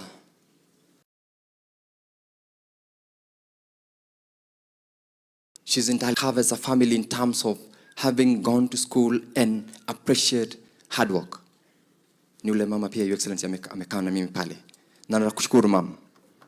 And I want to assure you, mbele ya hawa watu wote hapa, ya kwamba tutakushikilia ili tuweze kushikana pamoja kama familia. How I wish that I continue with those attributes as I serve the people of Bomet. Ninaomba Mwenyezi Mungu anipe nguvu ili niweze kuendeleza hayo, kwa sababu nimepewa nafasi kama kiongozi mmoja hapa Bomet. La pili, Your Excellency, today we are mourning as a family. I'm mourning as someone who's lost his dad. My colleagues have talked, right from the honorable members of County Assembly led by the Speaker, honorable members of the National Assembly, my colleagues senators, and the governor and the governors who are here, and more importantly and particularly the leadership of the county of Bomet. We have had sessions with you in your office. We have equally had sessions with His Excellency the President in his office. We have planned so many things and so many projects for the people of Bomet. As a leadership, we will support you. We will stand by you. We will be guided by the direction that you will give us so that we deliver for the people of Bomet who gave us the opportunity to serve them in these 5 years. That one, in my capacity as a senator, we will do that bit. Ile kitu ningesema na ningeomba ya kwamba kama sisi viongozi kutoka hapa chini, let us work in collaboration with the leadership of the national government. Tushikane mkono kama viongozi hapa chini mpaka pale juu, kwa sababu pale juu ndio pesa yote ya serikali ipo. Hapo katikati kuna zenye zinakuja county. Tukishikana pamoja tutaweza kuendeleza maendeleo ya watu wetu ambao walitupa nafasi ili tuwatumikie miaka 5 hizi tunazo. La mwisho, Your Excellency, nataka kuwashukuru wale wote wamesimama na sisi kama familia. Nimejionea mapenzi ile nimeoneshwa kama kiongozi na kama mmoja wa wale ambao walipoteza baba mzazi.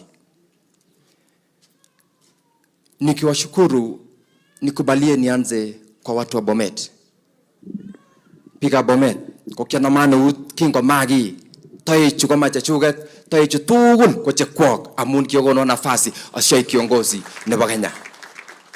Amechawe kwa gongoi, amun sigo mita echo nbetu ni baraini, kisoiserete ba mongo, kwa nafasi ni kiyogonon, kukiaugi ni kiau, kinasoma galo na maneut, asyai kiongozi ni ngwanget, kiana maneut, toi chutugul chikabwa, kongeten newo nebo emet, ako echek, kotai kochekwaget, kongoi amungo touch, kongoi amungo wachi nafasi kokatech. Your Excellency, when you called me, it was somehow a bit hazy. When we spoke, I felt at ease.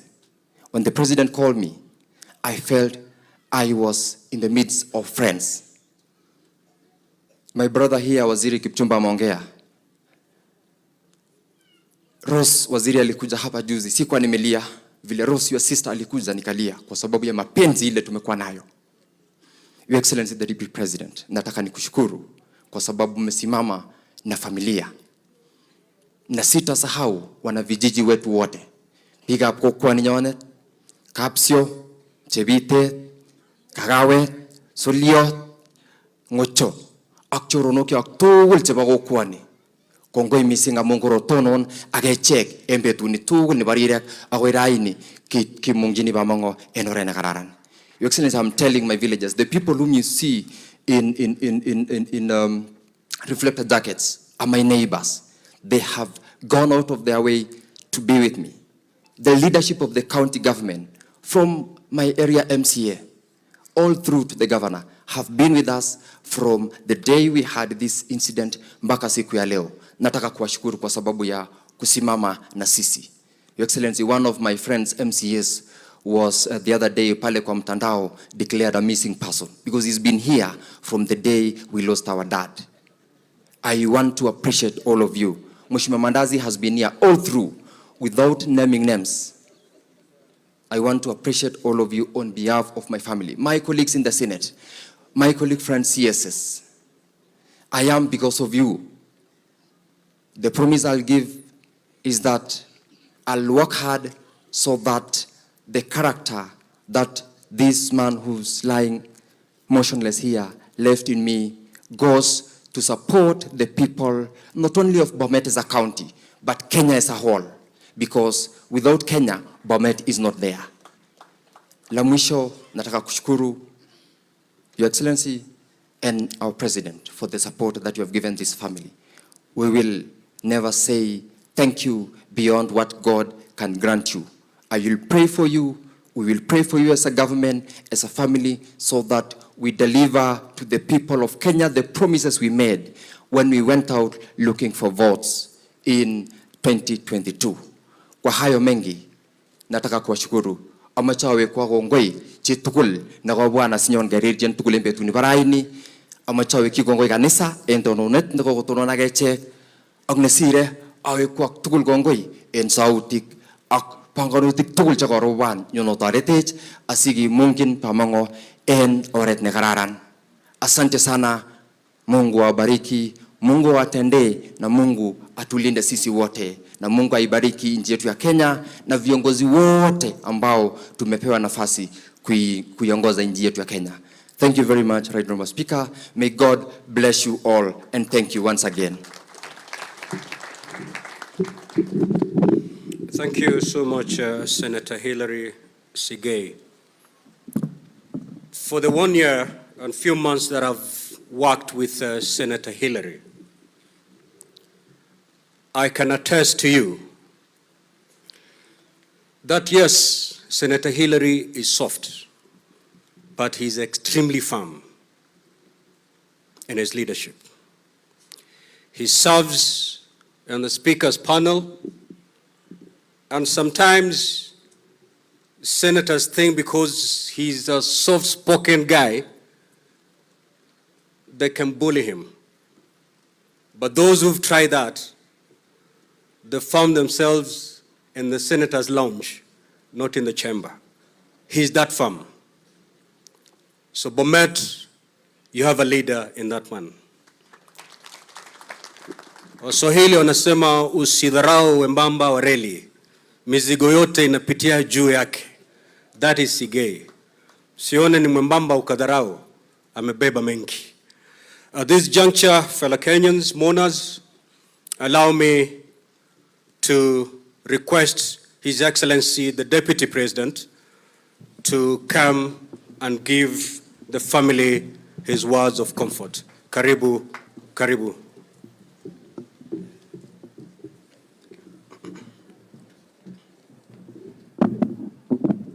Thank you. Tafadhali tuketi.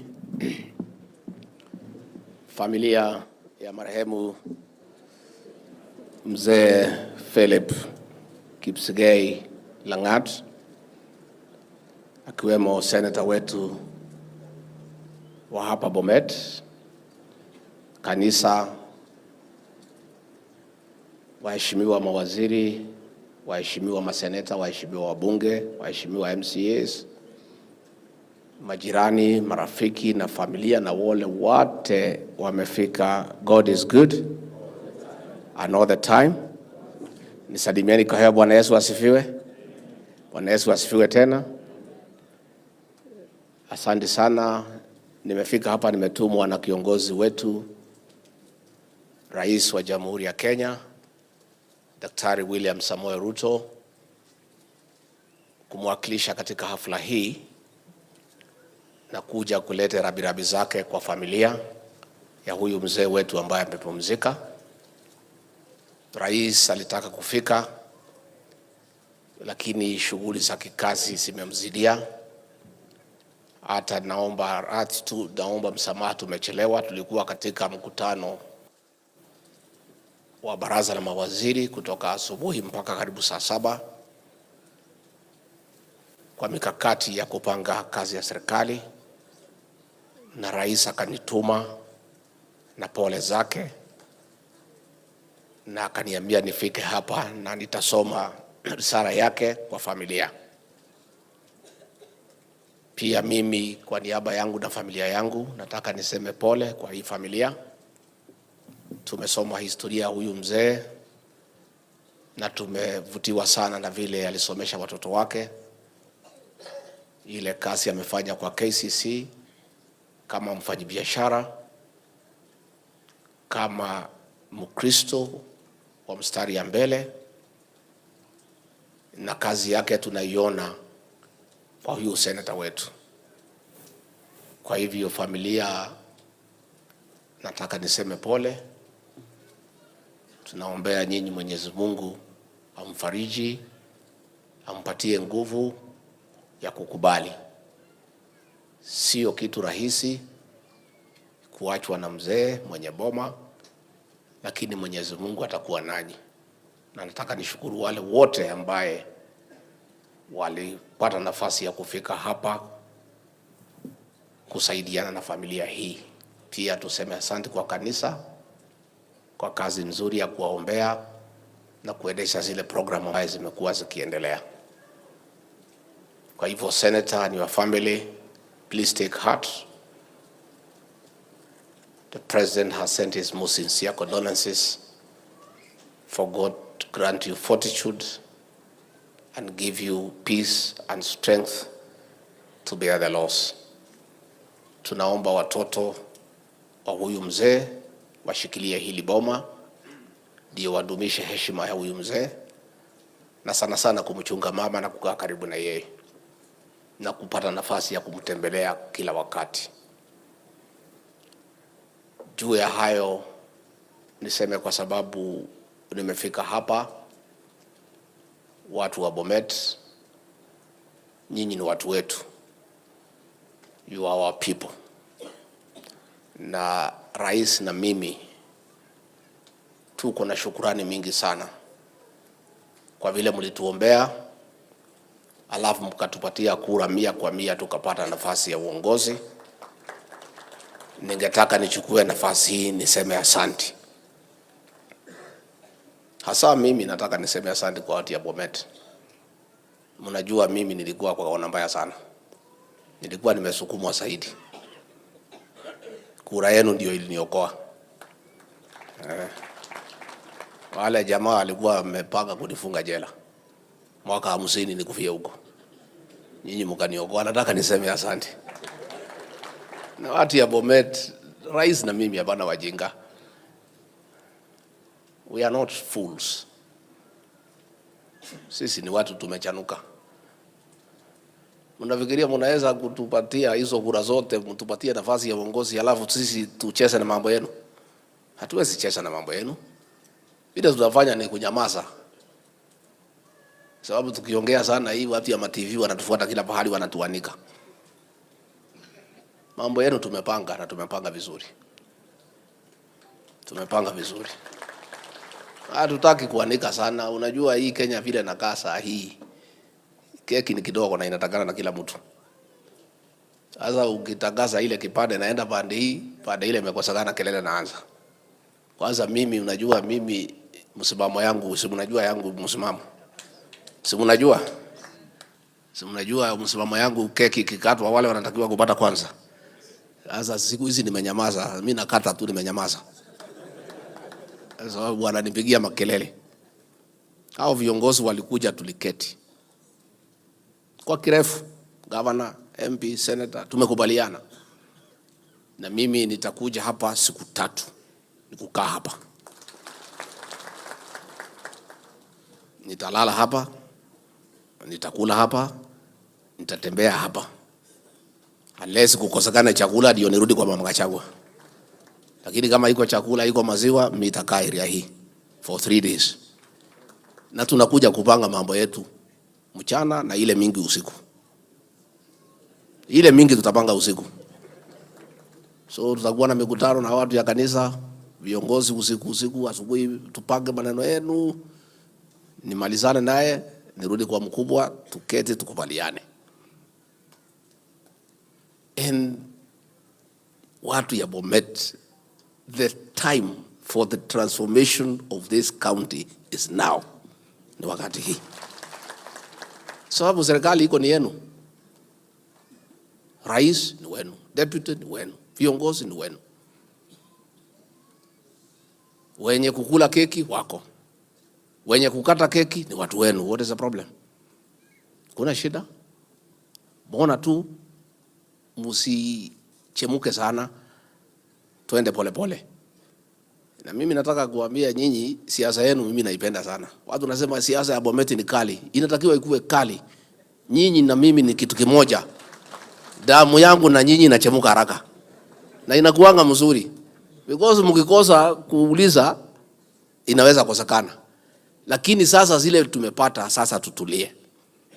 Tutulie. mimi nitakuja na hawa mawaziri tutapanga. Na mimi naomba tafadhali, nyumba yetu ya Kenya Kwanza tuache kuonekana mbele ya magazeti na ma-TV na mambo ambayo haitakikani. Juzi mlikuwa hapa Sotiki mnapigia waziri wa stima kelele na ni mtoto wenu hapa. Sasa stima endi yako pale, ni mtoto ya nyumbani.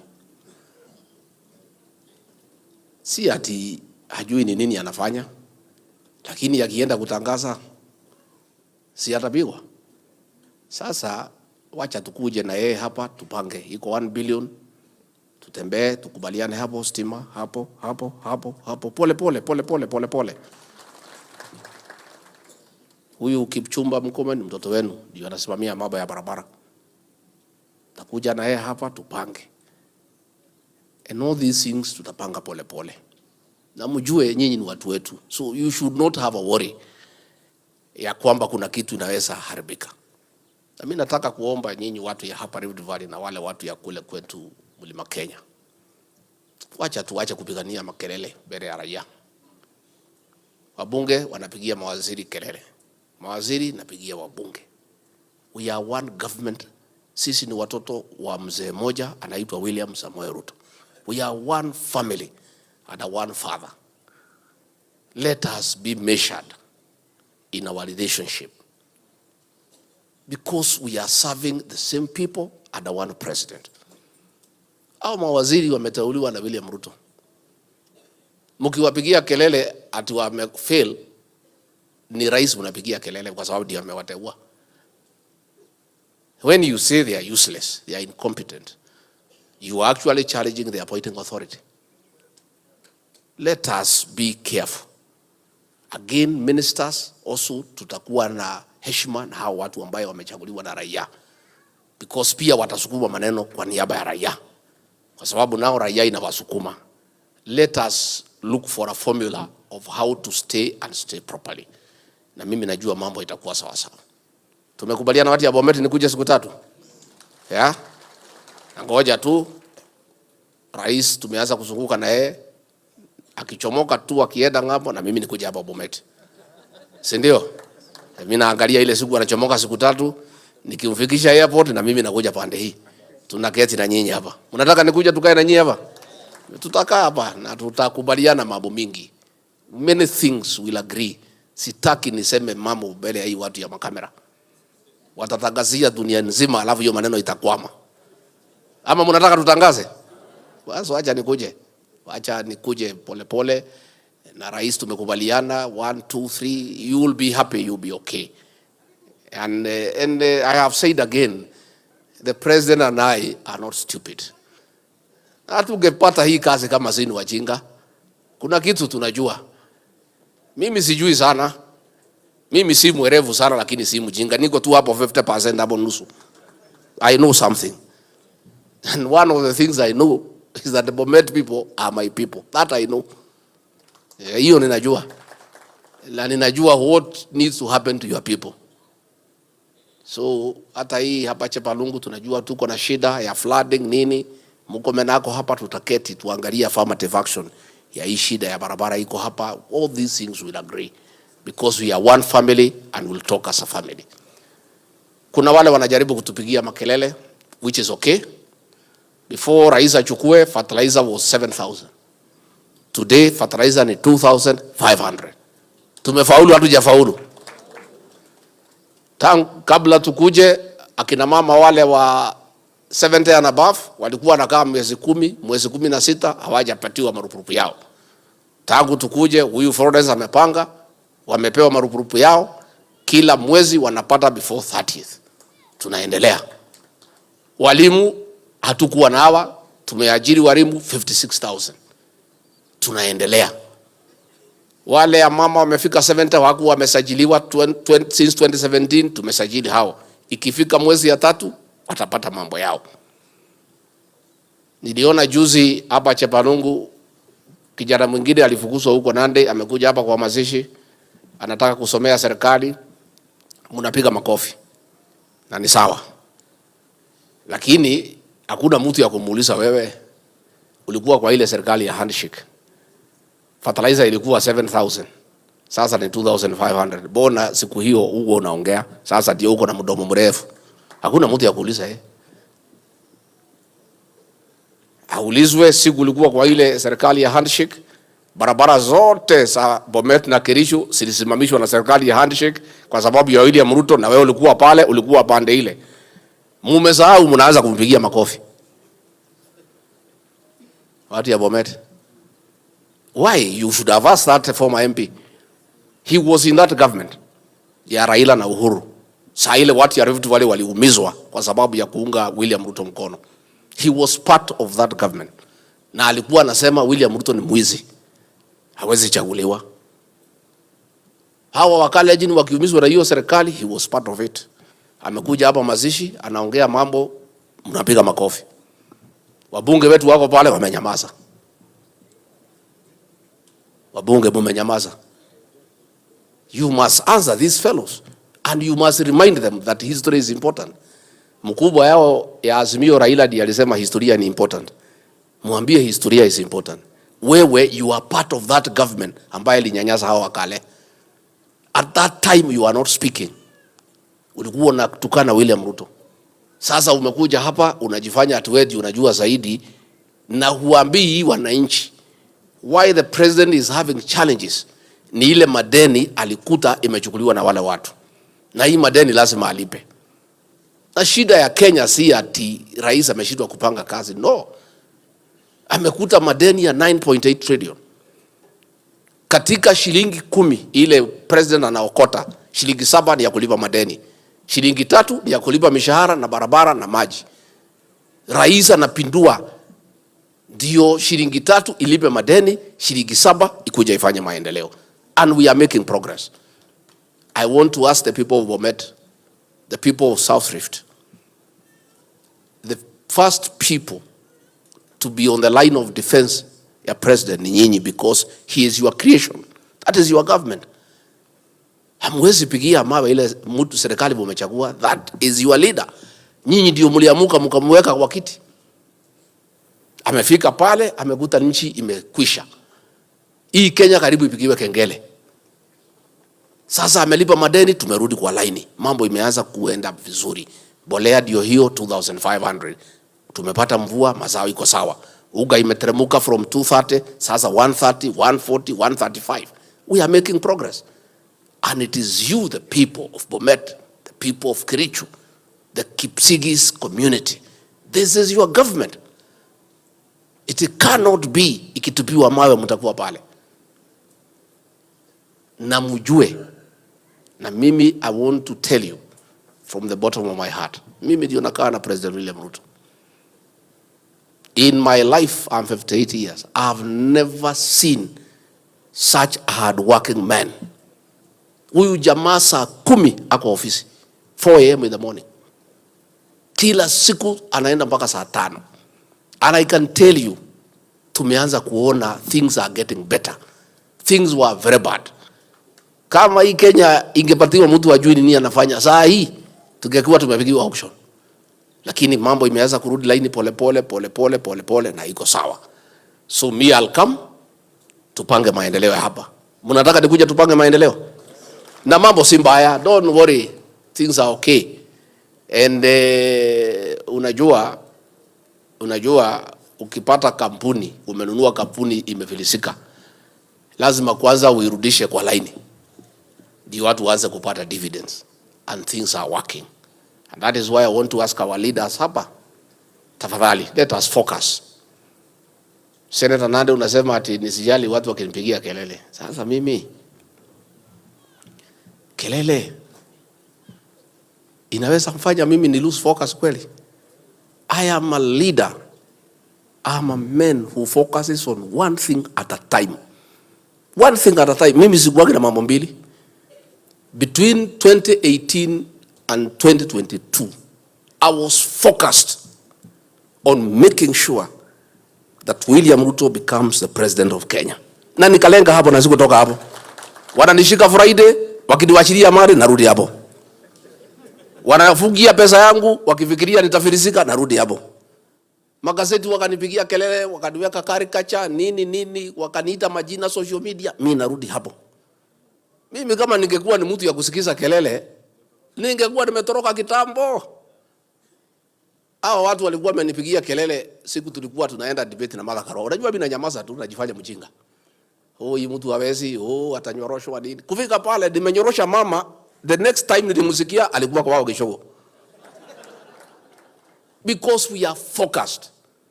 And let me say, for the avoidance of doubt, I have only one focus as Rigathi Gachagua Deputy President, and no other. I am focused in only one thing: assisting President William Ruto to succeed, and nothing else. Hii ingine wengine wanafuata mambo ingine, I'm not there. Mimi niko hapo. Hata mkipiga kelele gani, mnajaribu to demoralize me. Juzi wanaenda wanapanga, wanatoa pesa, kuna watu wanaitwa infotruck. Ati waseme Deputy President amepewa ati ndio nikuve roho. Mimi ni chuba ya zamani, niko pale. Hata wakijaribu nini, unajua watu wanaleta maneno ati wanitoe kwa hiyo kazi.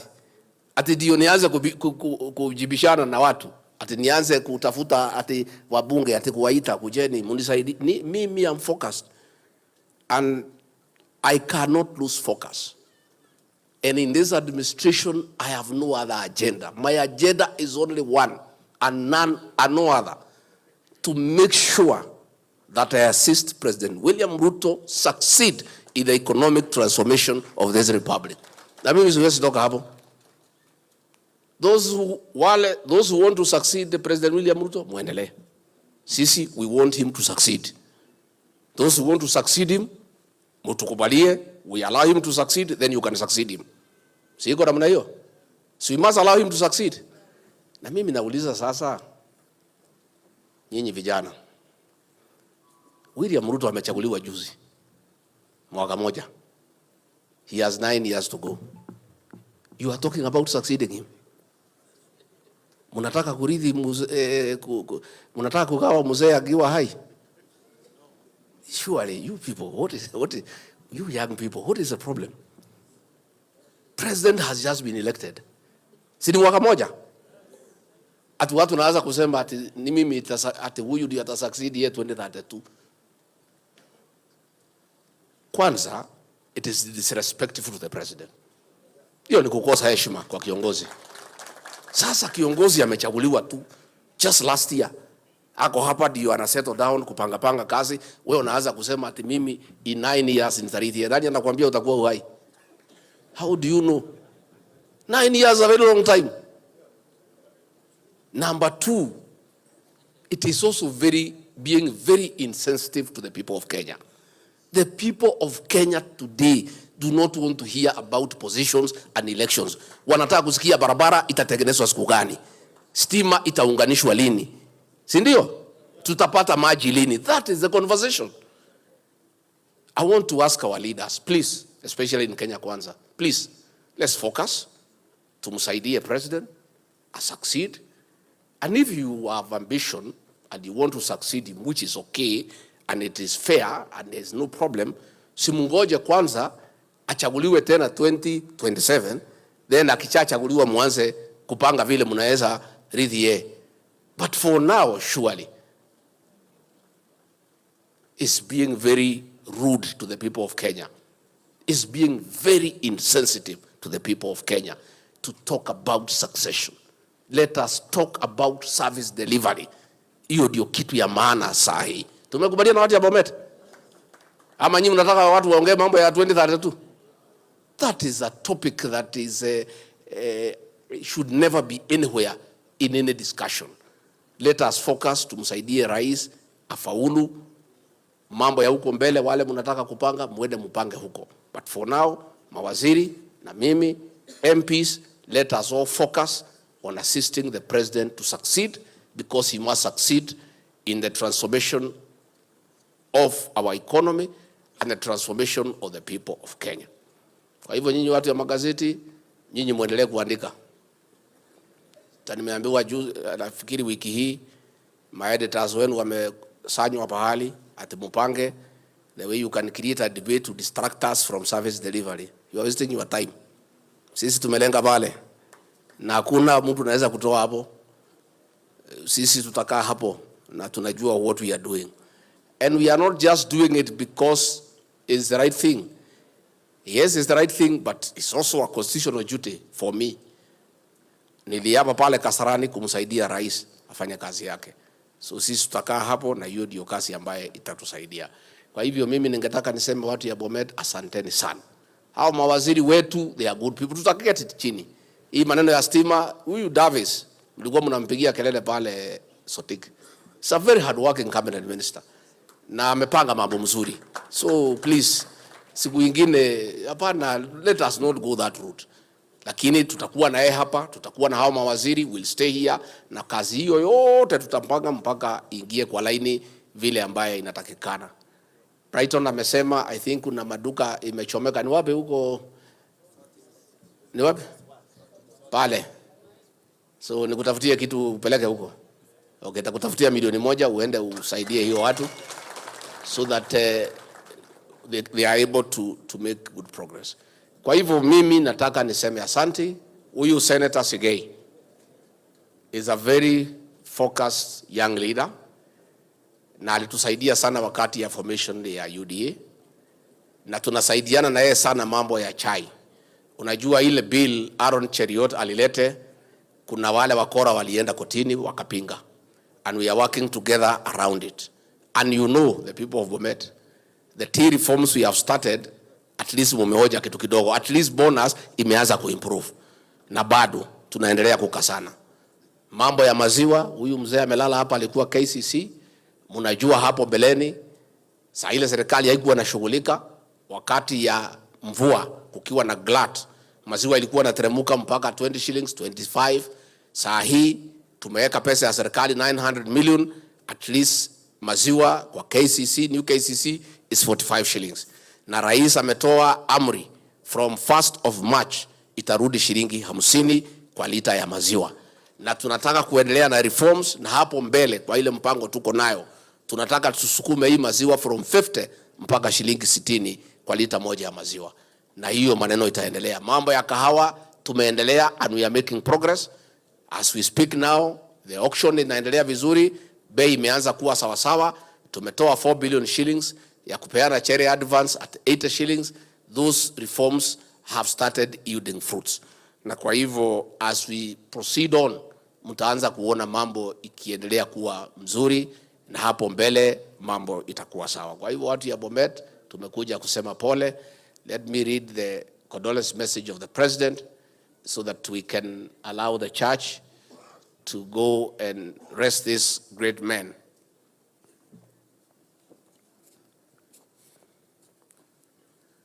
Condolence message from His Excellency Dr. William Samoei Ruto, President of the Republic of Kenya and Commander-in-Chief of Kenya Defence Forces, to the family and friends of Mzee Philip Kipsigei Tonui Langat. We have lost a respected and visionary leader who worked for the greater good of our community and country. Mzee Philip Kipsigei Tonui Langat was hardworking and progressive. Senator Sigei's receive my sincere condolences to you, your family, and the people of Bomet. Mzee was friendly, yet a firm figure who was results-oriented, a lover of education and prayerful. Mzee Langat was a distinguished businessman. He will be remembered for the fresh ideas that uplifted many people in the community. We honor the remarkable life that he led, his achievements, an enduring legacy that he leaves with us. We pray to God that he grants the family, friends, and people of bent strength at this sad time.